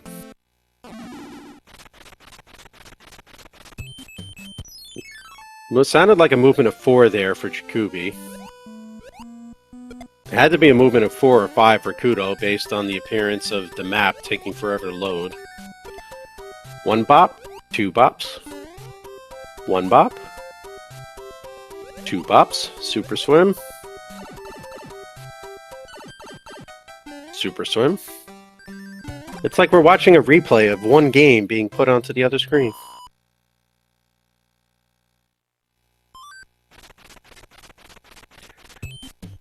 Now another large Hammer Brother movement there for Czikubi. Less of Hammer Brother movements for Kuto. His moved into the way, so this will be a little bit easier.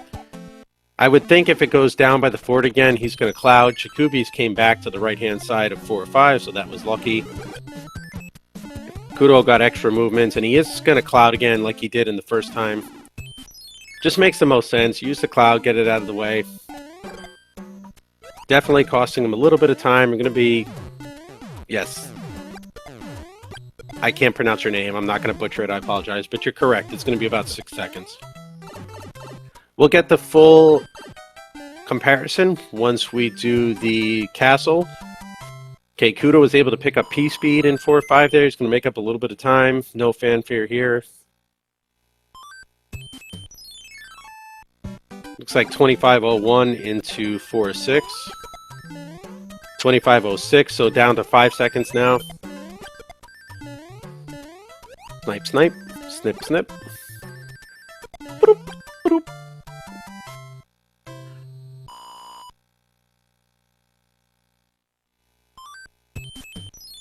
A football manager on Friday said the story ends the same, him with the trophy.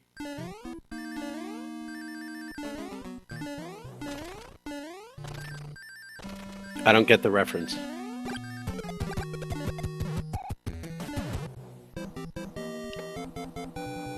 Ooh, Kuto taking damage there and losing his Fire Flower on that Dry Bones. That's definitely going to expand the lead for Czikubi. Oh, it's a joke, okay.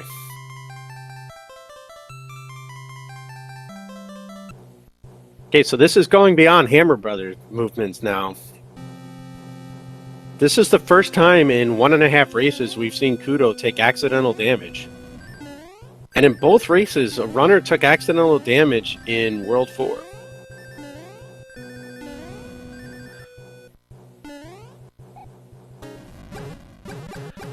And since we're on the longest moving airship, which takes forever and a day, let's go ahead and hear from this world's sponsor. This horrifically long airship is brought to you by Whacking Waving Inflatable Arm Flailing Tube Men. Hi, I'm Al Harrington, President and CEO of Al Harrington's Wacky Waving Inflatable Arm Flailing Tube Men Emporium and Warehouse, and thanks to a shipping error, I am now currently overstocked on Wacky Waving Inflatable and Arm Flailing Tube Men, and I am passing those savings on to you! Attract customers to your business. Make a splash at your next presentation. Keep grandma company. Protect your crops. Confuse your neighbors. Are you in New York City? Go ahead and hail a cab. Testify in church or just raise the roof. Whatever your wacky waving inflatable arm flailing tube man needs are. So come on down to Al Harrington's Wacky Waving Inflatable Arm Flailing Tube Man Emporium and Warehouse, Route 2 in Weekapaw.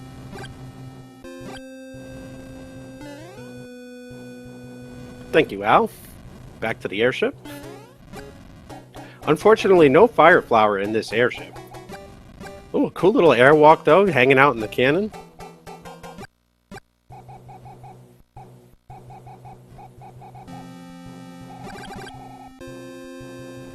Yeah, it is unfortunate that Kuto's not going to be able to pick up a fire flower in this airship, so he's going to have to stomp kill the boss.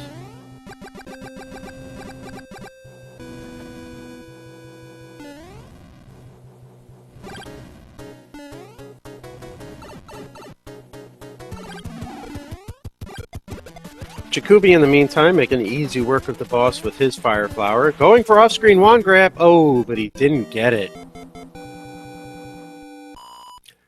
That's 2 off-screen wand grabs we've come close to seeing. One in the first race by Kuto and one here by Czikubi. Neither runner was able to execute it in the end, but they did get the wall clip.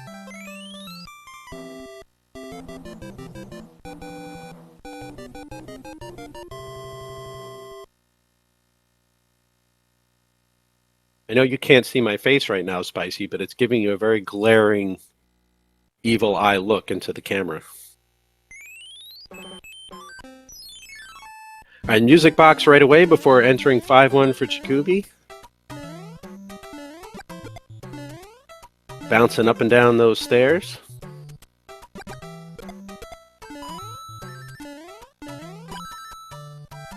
Okay, Kuto also going to use his music box here.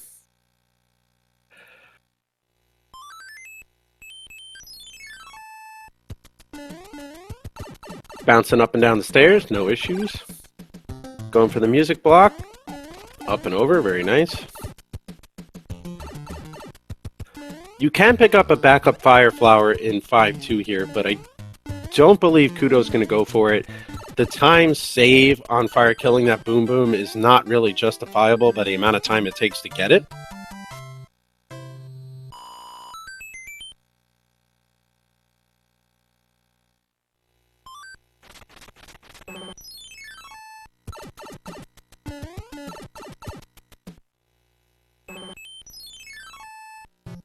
Which level, why not P-Wing?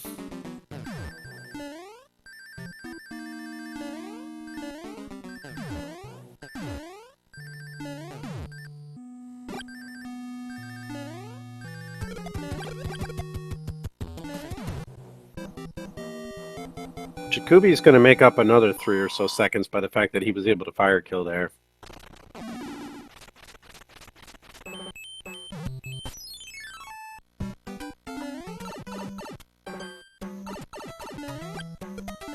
Hello, Invert. Thanks for the good luck. Yeah, so Kuto's opted not to use a star. He is building up P-Speed. He's going to pick up a fire flower here. Ooh, that was dangerous. Building up his P-Speed. Czikubi making easy work of 5-3. Not gaining the P-Speed back, however, he's going to pick up his fire flower here. This is going to extend the lead, probably closer to 25 seconds. We'll see on the Twisty Castle. It is definitely humanly possible. It's not going to happen in this race, but it could happen. There's already been too much time loss for both runners in this race for it to happen, but could happen. Kuto's world record right now, and 100%, is so optimized that that 5-3 alone would eliminate any possibility of it.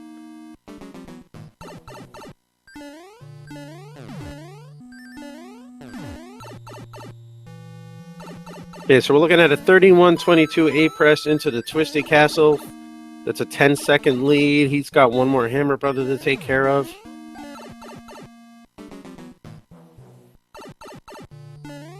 This is now a 20-second lead.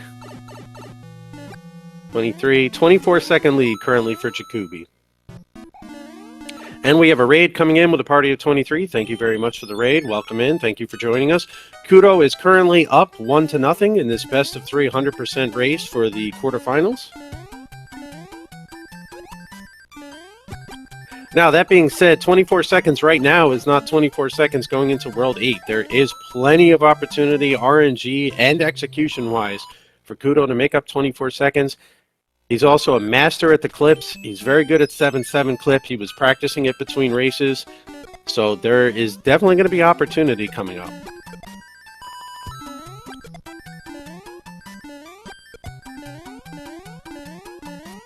Good P-speed in 5.5 there from Czikubi.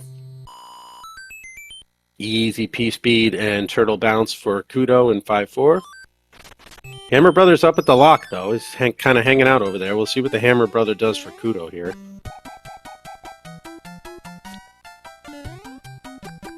Okay, his is going to 5.6. We'll see if he clouds, and he is. He's going to cloud and take care of his bro right now. Smart move, get it out of the way early. He got a low pattern, so fire kill and a jump kill, fast kill for the Hammer Brother. That's going to help him out a little bit, depending on what Czikubi's does, moving back to 4-5 to take care of that one. If Czikubi's Hammer Brother moves to the castle and continues to just do endless movements of 4, that's going to make up quite a bit of time.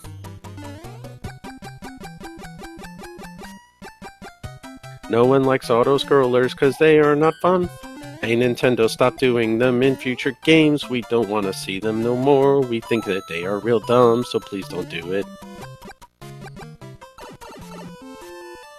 The first time I screen wrapped in that pipe and died, I was horrifically confused and extremely angry.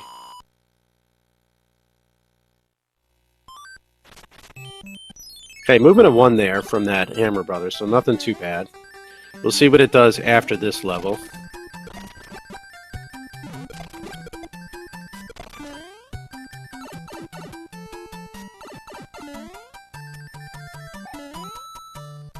Do-do-do-do.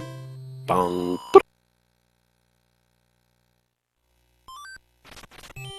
Back up to the lock. All right, so Czikubi got very good RNG there. His Hammer Brother didn't run away. It's going to be trapped there at this point. He's going to be able to take care of it after the forward, so he's going to be maintaining his lead. He's only going to lose a couple seconds to the fact that he had movements of 1 after the levels where Kuto didn't. And we'll get an A-press check on 5-8 to determine where the lead's going to be.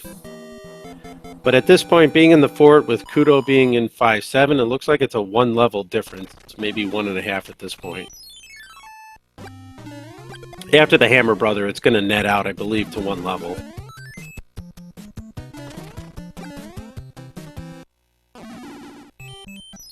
Okay, 3506.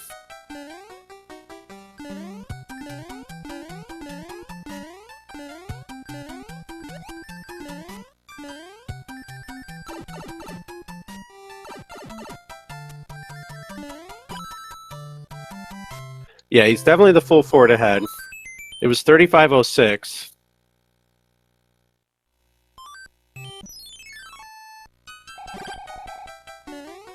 This is now 30 seconds.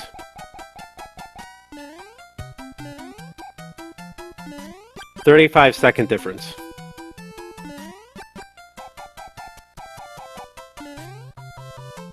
Kubi doing a little bit of little dance on those platforms there.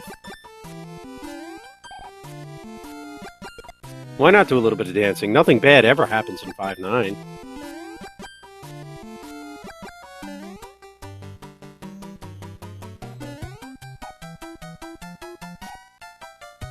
What could go? Oh dear.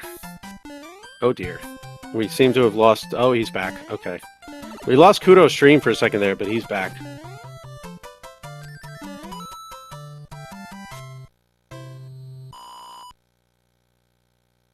Unfortunately, their timers are desynced now. So we'll get that taken care of. It looks like there's 3-second difference in their timers for the stream.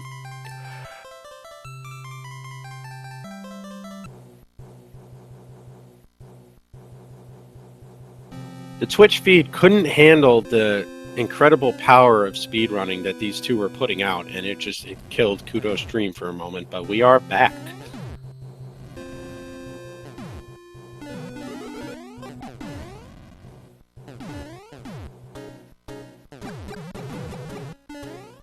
We are currently running at about a 3-second desync, so we'll just go off the timer. Yes, too many gigawatts of power.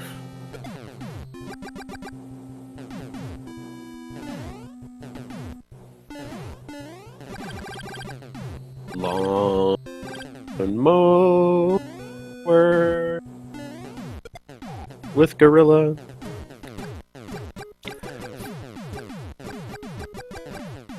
I've never heard of a gigawatt before. I don't know what it is.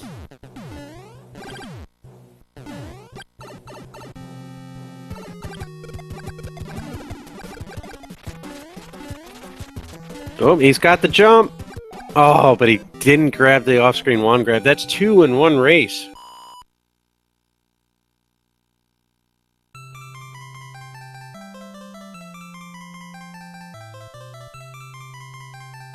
I am your density?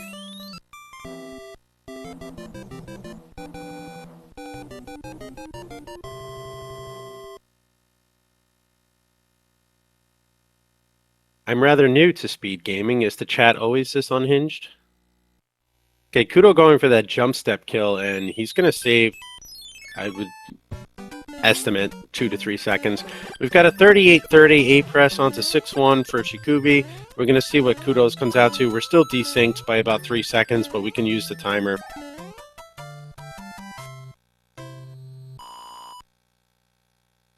A few dozen more times? Spicy, in order to watch it a few dozen more times, I'd have to watch it a first time.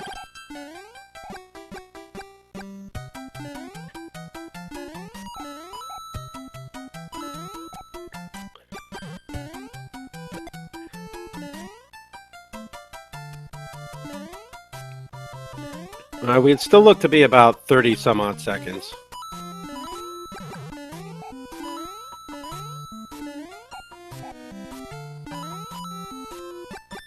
Well, I don't have to go back in time to watch it for the first time, because whenever I decide to watch it, it'll be the first time.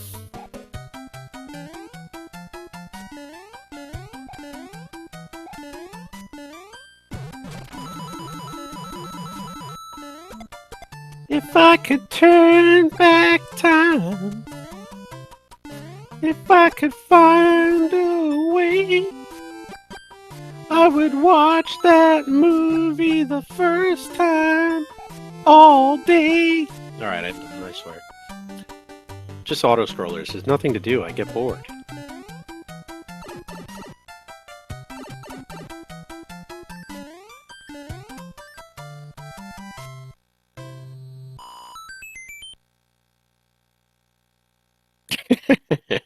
I'll allow that pun. Movement of 4 there for Czikubi, it looked like. Nice low pattern, though. Fireball and jump kill.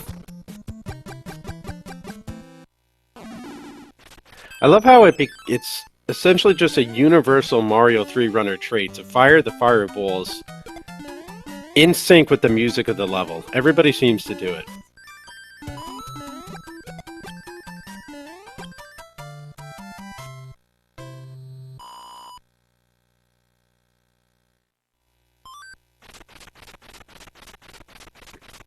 Oh, a marathon. 40-50 A press onto the castle.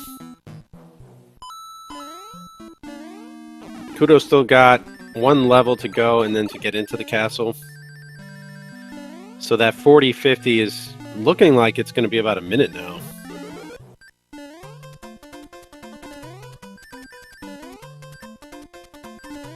Kuto with the P speed in 6-3.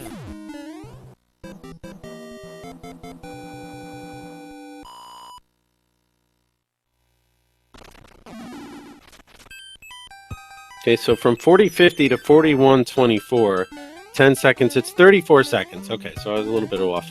But it's a 34-second lead right now for Czikubi, who's plowing along through these levels. No mistakes whatsoever.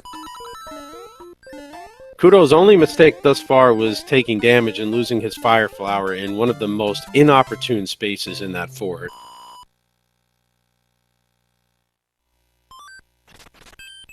He's got 2 Boom Booms and 1 boss that he couldn't fire kill that Czikubi could, and that's some of the time difference. And then the big time difference thus far was when Czikubi went and got door 3. and took the lead and hasn't looked back. But Kuto also getting that runaway Ronnie in World 3 has cost him so much time in this race. It's been an insane amount of RNG.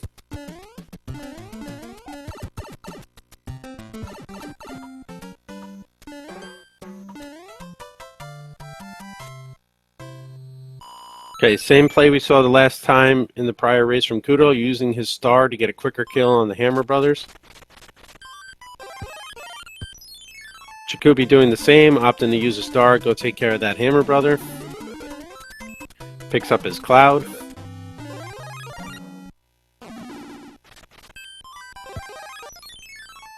Nice recovery there from Kuto to still build up the P-Speed despite a little bit of a bonk.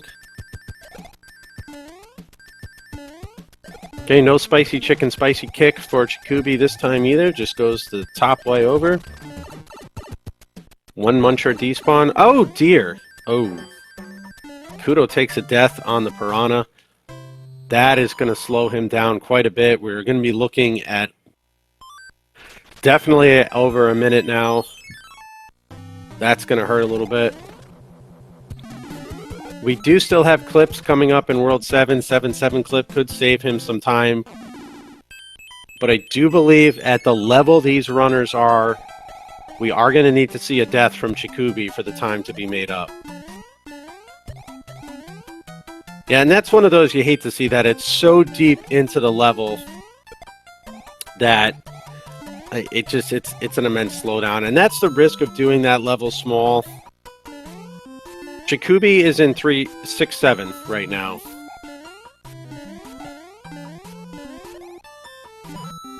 Czikubi's taking care of both Hammer Brothers already and is in 6-7. Kuto making his way through 6-5, and I believe still has one Hammer Brother left. Gets the one Muncher despawn, and we'll continue through. So Czikubi now is going to have a minute plus lead.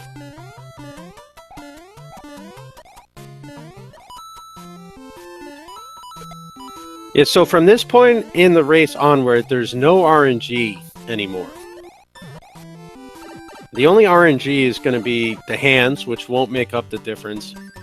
And I suppose technically RNG of maybe a clip or two, but there's no RNG with the Hammer Brothers being gone.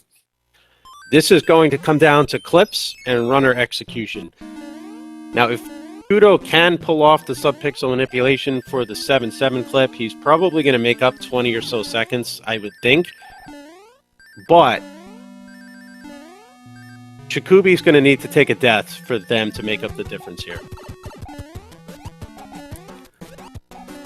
Yeah, this is, you could safely say at this point, Czikubi's race to lose. The same way going into World 8, we knew it was Kuto's race to lose. These runners are at such a high level, you just can't bank on that much of a time difference. That being said, a death late in the level or a Hammer Suit loss going into Bowser, a death in Bowser's Castle, will make up some of this difference. So we're just going to have to wait and see from here.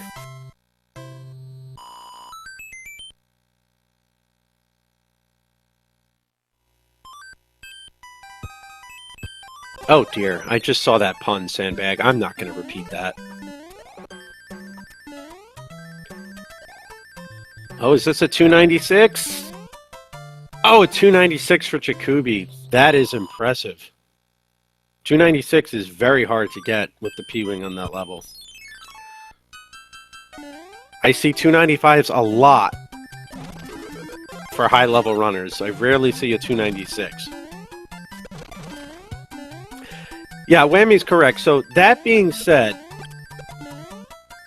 if Czikubi does not get 7-1 first try and it takes him 10, 12, 13 tries, you're going to see quite a bit of time loss. But both runners got the sub-pixel manipulation in first try the last race. To be perfectly honest, I anticipate both runners are going to get sub-pixel manipulation and 7-1 first try this race. They're just way too consistent. Both of them, in my opinion, they're both too talented to... They're at a, I guess what I'm saying is they're at a level where one mistake is the difference between winning and losing a race. I think Kuto might have accidentally used a music box there. This should be a 295.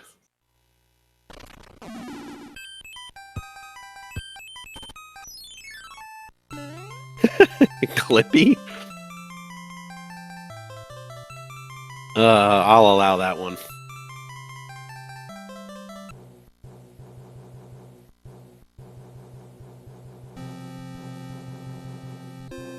Race 3 is scheduled. If Kuto does not come back to win this one, Race 3 will be 5 to 10 minutes after the end of Race 2.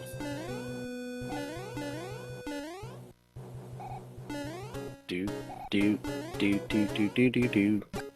This music is boring. We need some more epic sounds for airships. It's gonna be you. Ja.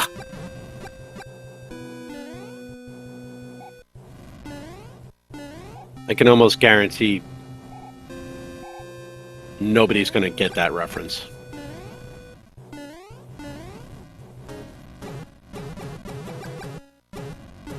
Do fire ball into the wall, 'cause we feel like it. Ha, balls to the walls.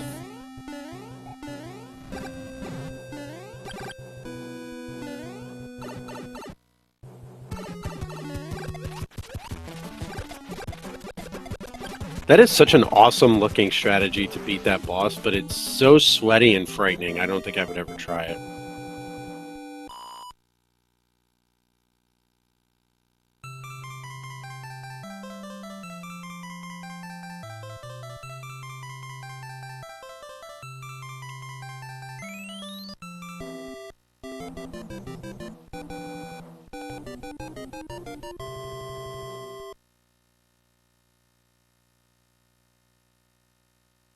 No first try clip.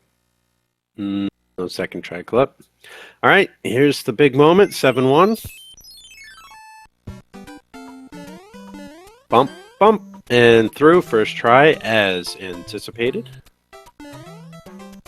And they're just too consistent to expect anything less. I fully expect Kuto is going to get it first try a second time in a row as well.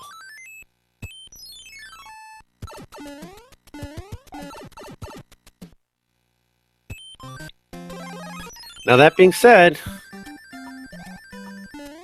it is not unheard of to take a death in 7-4, and that would be catastrophic. Ooh, Czikubi gets clipped there, so he's going to be little.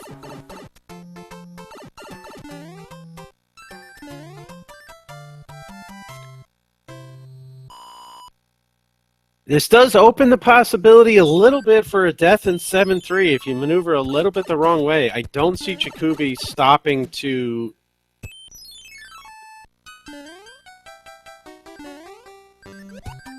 pick up a power-up here.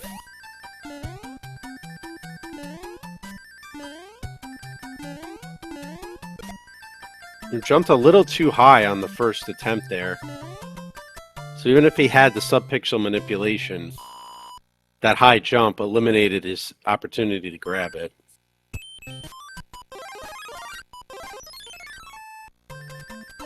Yeah, it's Sandbag. Neither one of them wasted the P-Wing. It was a strategic move to prevent having to run back and forth with the star and damage boost. Yeah, so that was rough. Czikubi did manage to get the clip this time in 7-5. So this is kind of running the opposite of the last race. This is going to be Czikubi's race to lose. It's not over quite yet. It's not over until we see what the entry into World 8 is.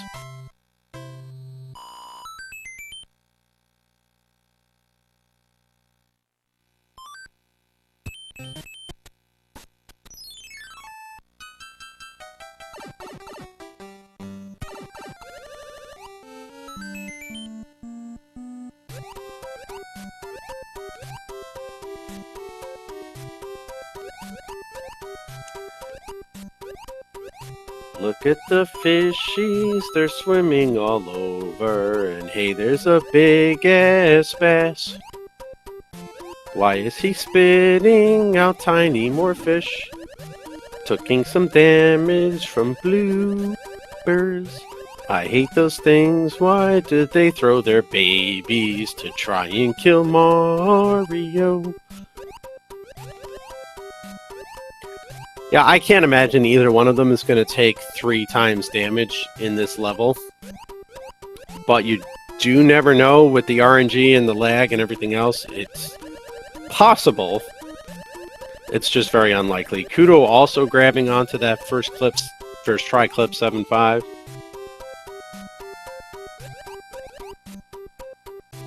Oh, here's another flocking of fishies and some weird fire-breathing plant.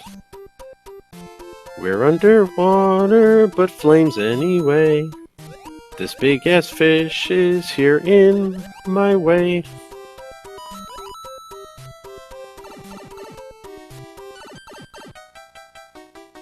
Alright, Czikubi gets through, only taking that 1 bit of damage, no problem. He's going to use his cloud to go over to 7.6, use the P-Wing, and then go back to the 4. It's no major issue. It's only going to lose him 1 to 2 seconds. What's a quokka? Pulling out the star, he's going to go ahead and take care of this first.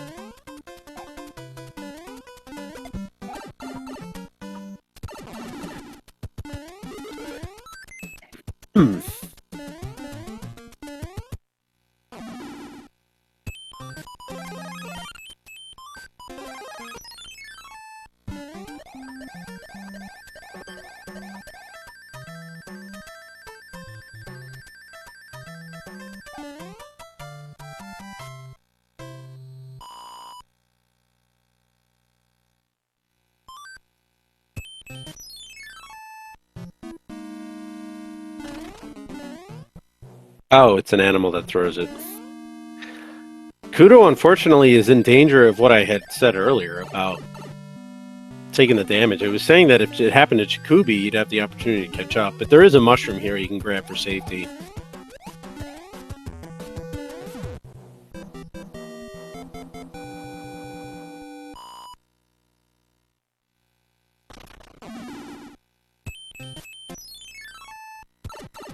Wait, there's an actual... The animal throws its babies at predators. Okay, well that's lovely. Hello, Mr. Corn. You actually missed about 190%, not 90%, because you missed the first race in its entirety. Nice hammer suit P-speed pickup for Czikubi.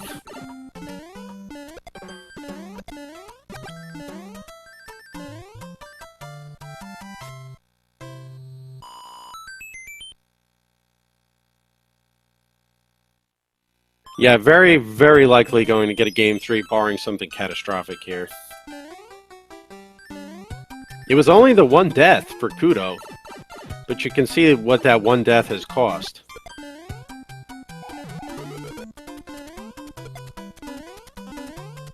So here's the big question. Let's poll the chat.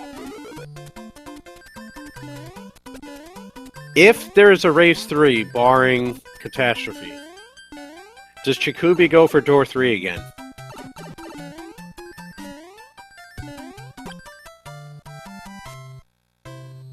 It's cost everything.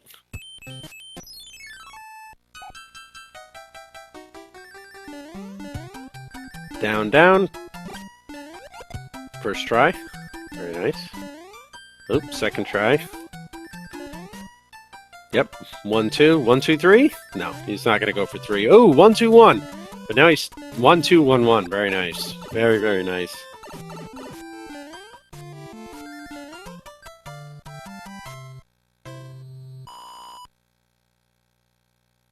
Kuto taking a little bit of damage there, but doesn't matter. He's going down to get the hammer suit.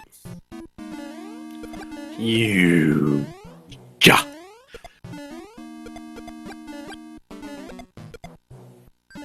I got a nice pack of 5 subs for anybody that actually understands that reference.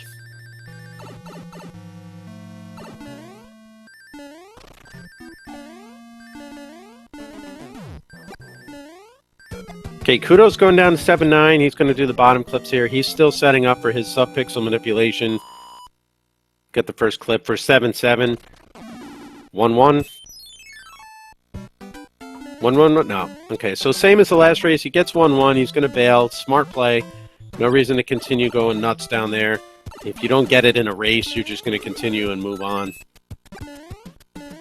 I think his world record had 1-1 and then bailing.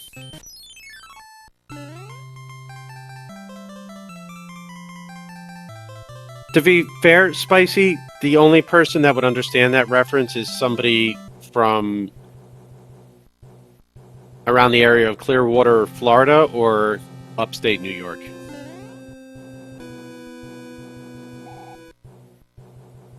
Love seeing the hammer suit run through this fort.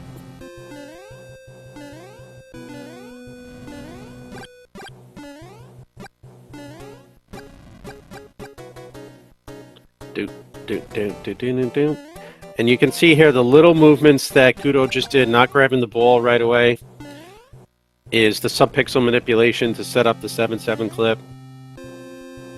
Let's see if he gets it here. Didn't get it in the first race. He bailed after one try, which makes sense in a race. Wasn't able to grab it there. He was practicing it between, so I would imagine he's going to practice it between again.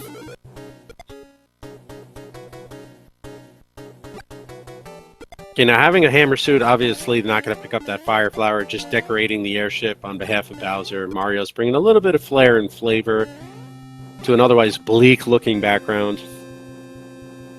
So the reference was the huge. It's the soundbite. It's gonna be huge. That is the reference. Again, Clearwater, Florida, that area, upstate New York, Schenectady, Saratoga, Buffalo, Syracuse, that area. Somebody might understand it. If you're not in that area, you're probably not going to get it.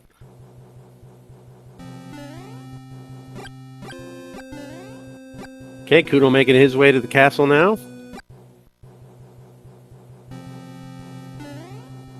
Now, the king is clearly a piranha plant. Why isn't Mario using his hammer suit to take out the piranha plant by accident? I mean, isn't it see a piranha to feed a piranha?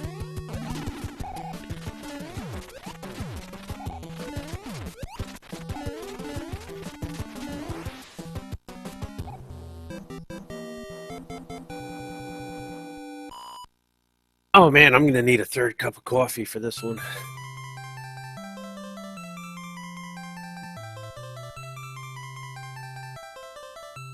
Ding ding ding ding ding ding ding ding ding ding ding ding ding ding ding ding ding ding. A little crazy how Mario's color palette changes when he goes to the throne room in a hammer suit. Definitely gonna need coffee. We're going to a game 3. We're gonna need some coffee.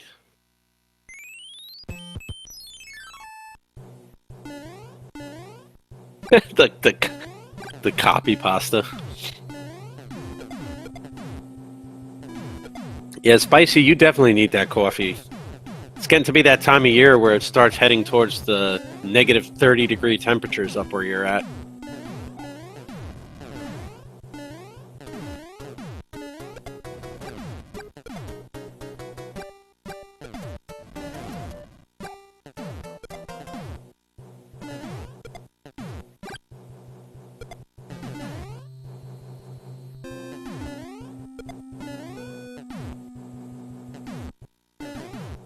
They use fluorescent lighting in the throne room? I suppose that could be it.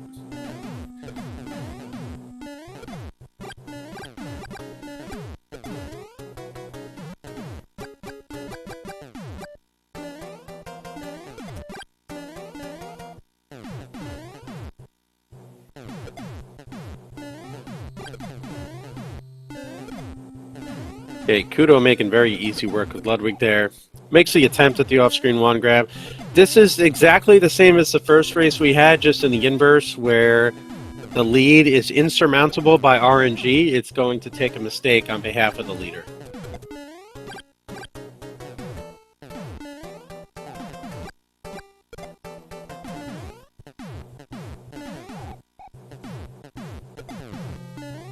Where do you work that you're only open 4 Saturdays a year?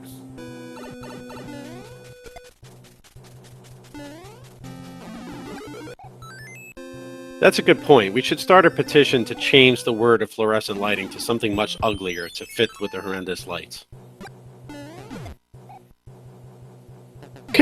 Spirit Halloween.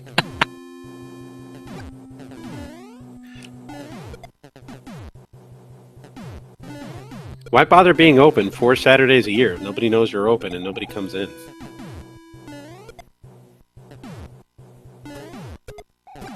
It's an incredible, I will say, the talent and consistency that these two runners have.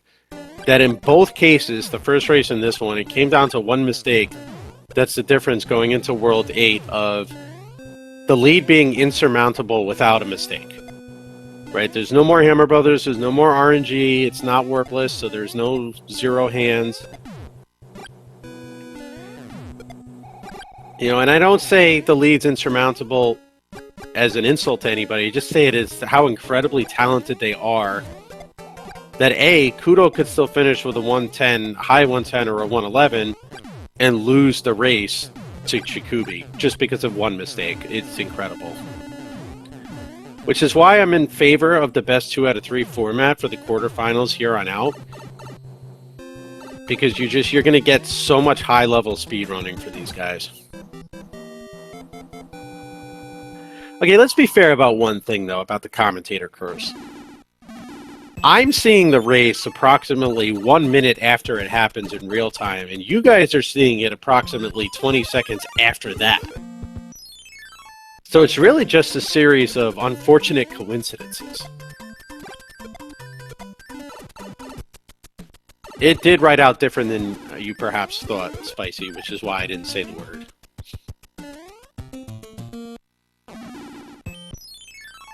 Yeah, let's try the real commentator curse, right? If I'm really going to be traveling through time with a commentator curse, somebody's going to fall into the lava and lose their hammer suit.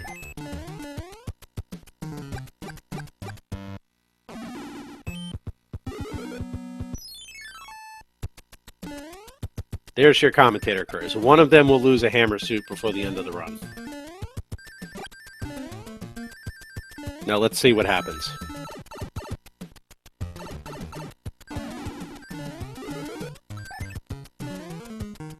To prove the believers wrong.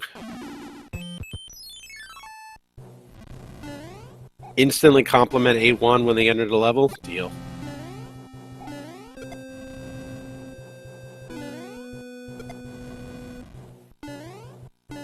Yeah, that's true. That really seems to be how it works more often than not.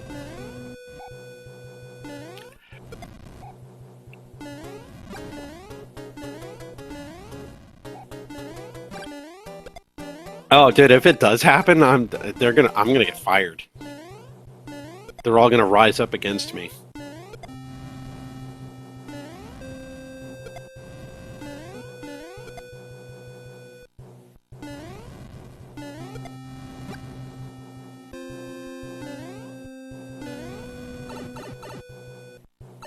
I want a frog suit. Where's my frog suit?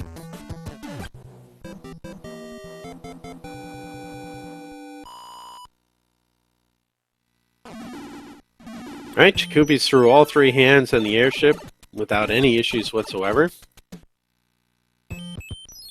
Moving into A1. A1 is one of my favorite levels to watch them speed run with a hammer suit. It's just so nice and smooth. I mean, Fire Flower too, but just the bouncing, the precision of the bouncing and the jumps in this level is very satisfying to watch. Czikubi does a nice job breezing through.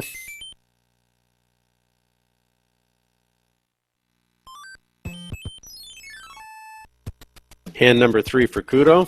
Nice and smooth off the question mark block and over to the end. Let's see the snipes here. Ooh, Angry Sun Snipe. Angry Sprite coming back on the right of the screen. If there's spiders in chat, kill them. I don't like spiders.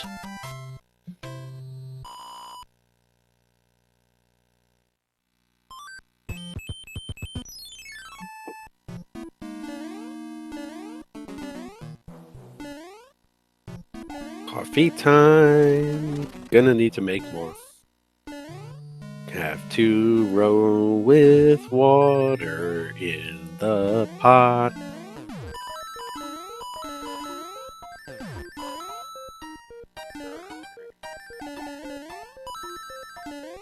I don't like spiders or mosquitoes.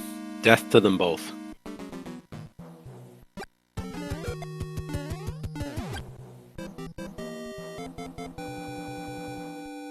Well, actually, allow me to rephrase that. I don't like spiders in my house. I could care less when they're outside.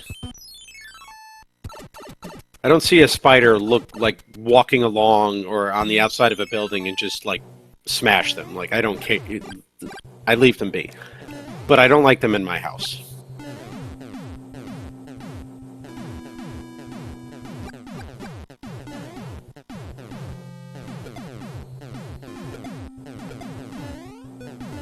Yes, the runners are allowed to watch the other person's channel if they so choose. Because it's vanilla, there's no information they can glean. The only thing you could say is that perhaps you might alter your strategy, but at the same time, there's a stream delay, so it's going to be very difficult for them to determine. But yes, if they do want to, they're allowed to watch. I think the majority of runners choose not to, but there's no rules against it.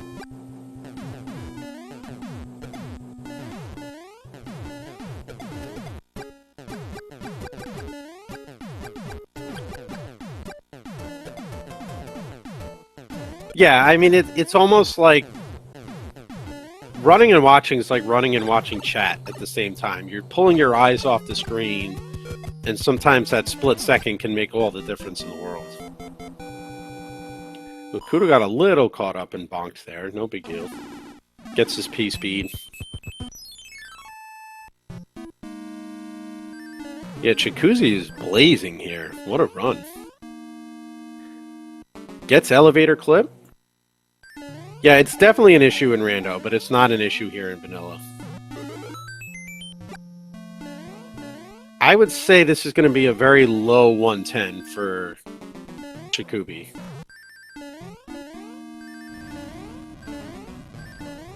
Maybe like a 110.5, 110.8.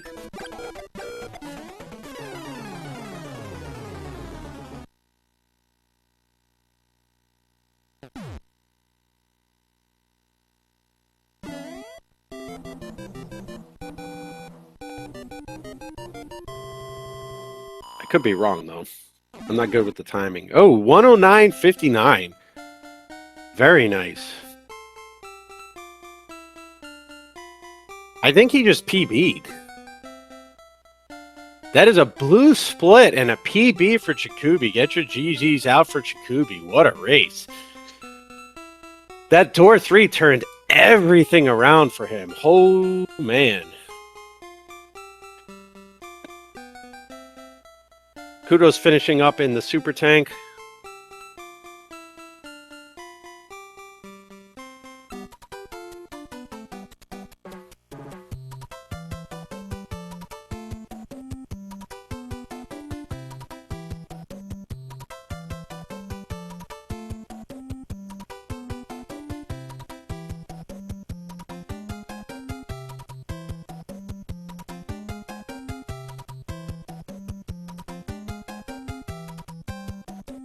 Yeah, I mean, that is absolutely incredible to PB in a race like that.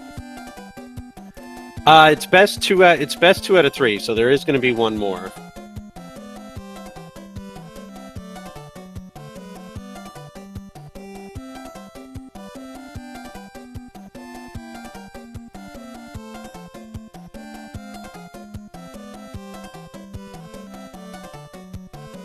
Absolute phenomenal for Czikubi there.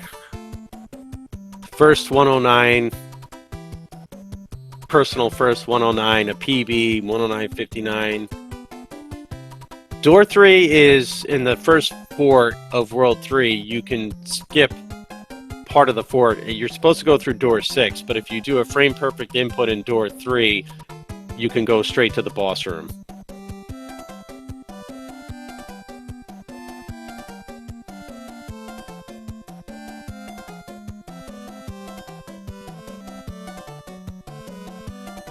And Kuto finishes up this one with a 111.50. that one death was all the difference in the world, plus door 3. He got Runaway Ronnie in World 3. I mean, the RNG played a crazy role.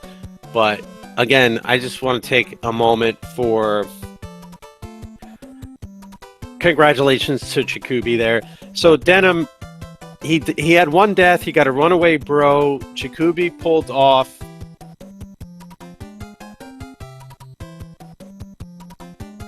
door 3 in World 3. And then he got 7-1 first try, and Kuto did not. I think he got 10 or 11. But there will be a game 3, so it's currently tied.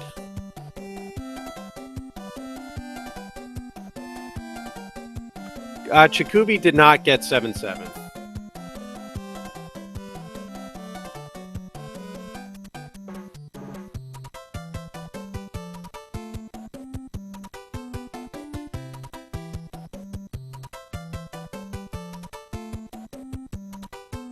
He had a very good 7-9.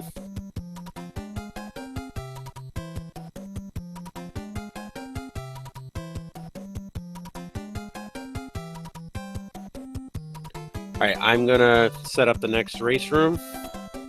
I'm going to ask the runners if they need a couple moments just to take a break. We'll see what they say. Grab some water, grab a drink. Water is a drink. Use the restroom, etc., etc. I can't believe we just saw a 109 personal best from Czikubi. I mean, that run was just absolutely incredible.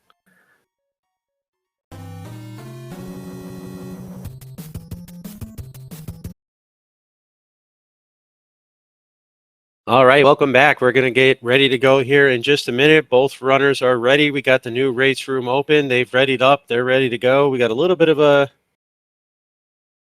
of course, stream delay. So it's going to look a little behind, but we are in best of 3. Each runner has 1. We're going to get this message pinned here. Each runner 1 win. Final sudden death race. If Mod could please pin that comment.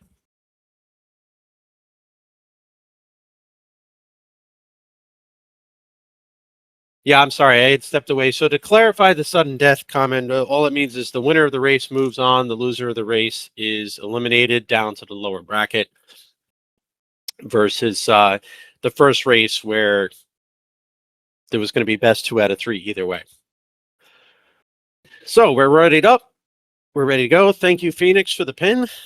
I've got coffee brewing to get me through the next hour and change. I'll do my damnedest to keep you all entertained.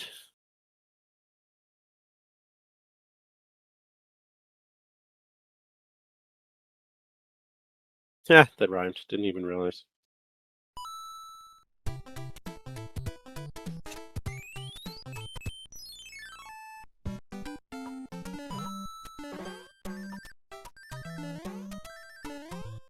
All right, and off we go. We are currently on... We're on a desync. We're about 3 seconds off. I am unsure of how to sync the screens in the current controls that I'm in. If you wouldn't, Phoenix, I hate to ask, but if you could help me out. I know how to do it from the full controls, but on the control screen I'm looking at, I don't have it. I kind of X'd out of it by mistake.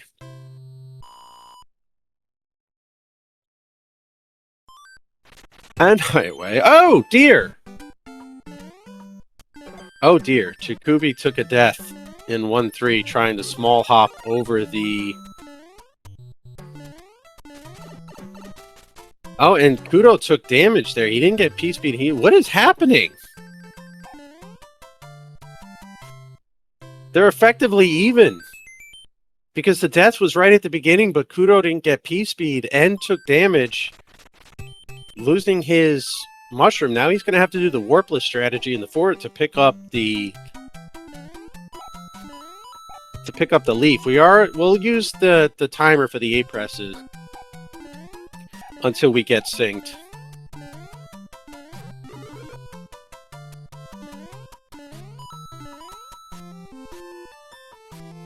Yeah, this is a very interesting start. It's a little bit crazy. Czikubi is going to be able to fly up in the fort and get the warp whistle. Despite having taken that death, Kuto's going to have to do the warpless strategy and go underneath to get the block.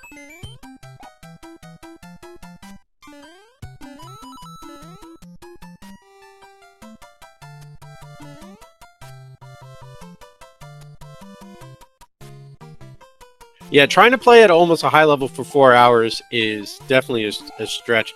You got to bear in mind though that this third race is going to be, and I almost don't want to put it that way, but the third race is going to be a huge mental test for Czikubi. Right? He just got a 159 or a 109. It's the first 109 he's ever gotten. It was a PB. That is a huge compliment, a huge emotional swing. So this is going to be a test of mental fortitude in this race for Czikubi, not to be distracted. And you can imagine how emotionally drained you would be, not only to get that very first 109, which you've been working for and running for how long, but also to get it in a race against the current world record holder. In an elimination race for him, because he was down 1-0 in a best of 3. I mean, that is a huge emotional swing. Kuto, very nice with the tunnel there.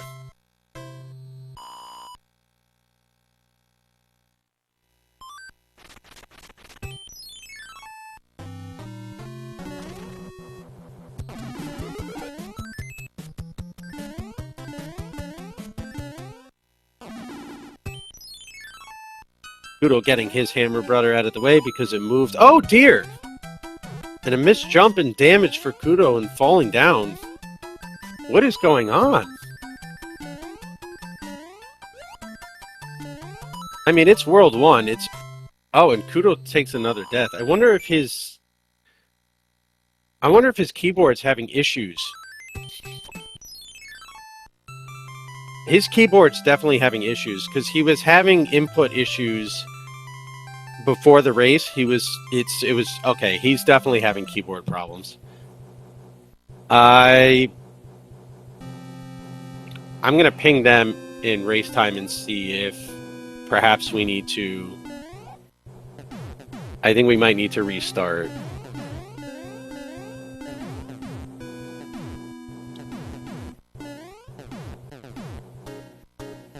Of course, that would depend on Czikubi. Czikubi would have to be willing to... So, Kuto's having keyboard issues, Spicy.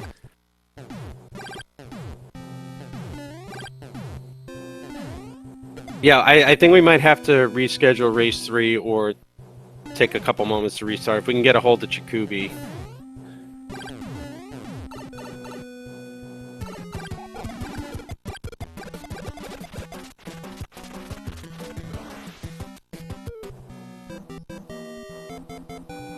So Kuto, if you're listening, if you want to take a few moments to mess with the keyboard and try to fix it, we'll try to get a hold of Czikubi. I don't know if he's checking the race room. I already put a ping in there.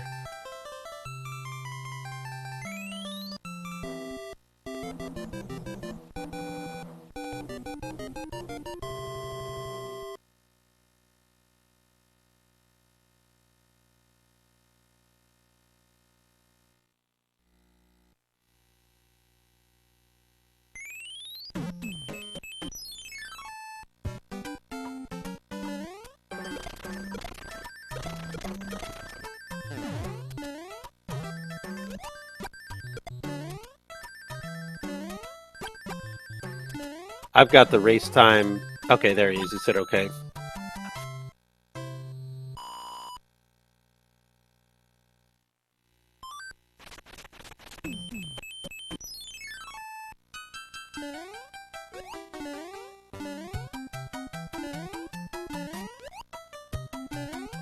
So we'll find out what we're going to do here, if we're going to just reschedule or if Kuto's got a backup keyboard and we're just going to restart.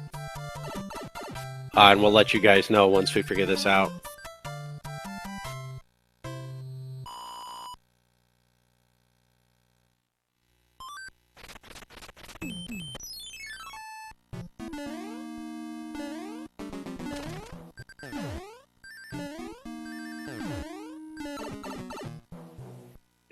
Oh dear, the keyboard in question is the backup keyboard, so I think we may have to reschedule then.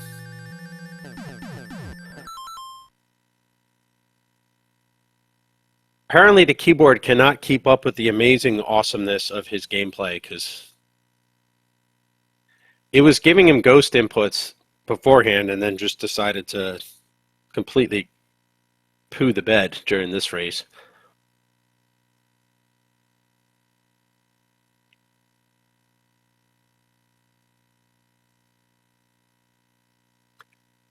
So Czikubi has acknowledged in the chat in race time, we're just going to be working through on whether we're going to reschedule or restart. So please hold, everybody, for the next available operator.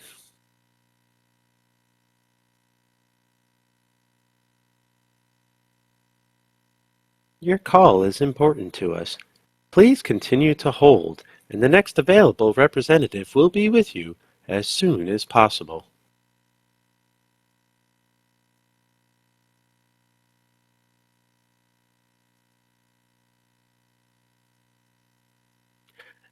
No, it looks like the keycap chipped into one of the switches, so I think it might just be shot.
All right, looks like we are going to reschedule the third race. Kuto very graciously offered to give Czikubi the round. However, Czikubi said he is fine with rescheduling. Haxer's okay with rescheduling. So some wonderful sportsmanship there from Kuto. Always love and appreciate that. So we are going to reschedule for round 3. So I am going to mark Czikubi as done. And I'm going to mark, excuse me, Kuto as done. Should send out the invitations for them to finish up and join in. But the first 2 races were incredible, both high-level runners. We are going to reschedule race number 3 for another day. And we'll get everything going on. I do believe that is the way to go, is to play the third race. I'm glad Czikubi felt the same way.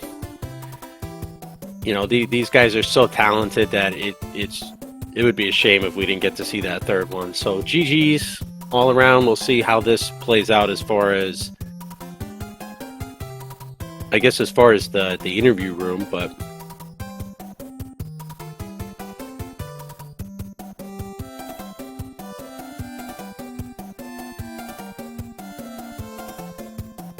yeah, you definitely don't want to see something like this end on controller difficulty.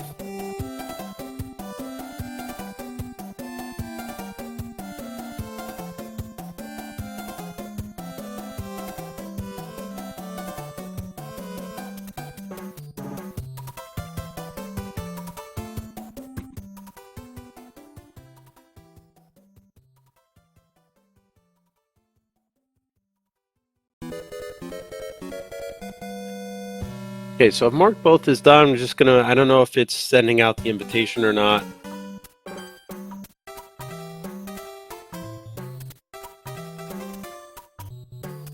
Okay, went ahead and canceled the race. Just kind of makes sense. And Czikubi is on to playing Mother, so it doesn't look like it's because of the mix-up. It's going to send out an invite. So I'll leave it on this. I just want to say thank you to SpeedGaming for hosting. Say thank you to Haxer once again for hosting, to both our runners.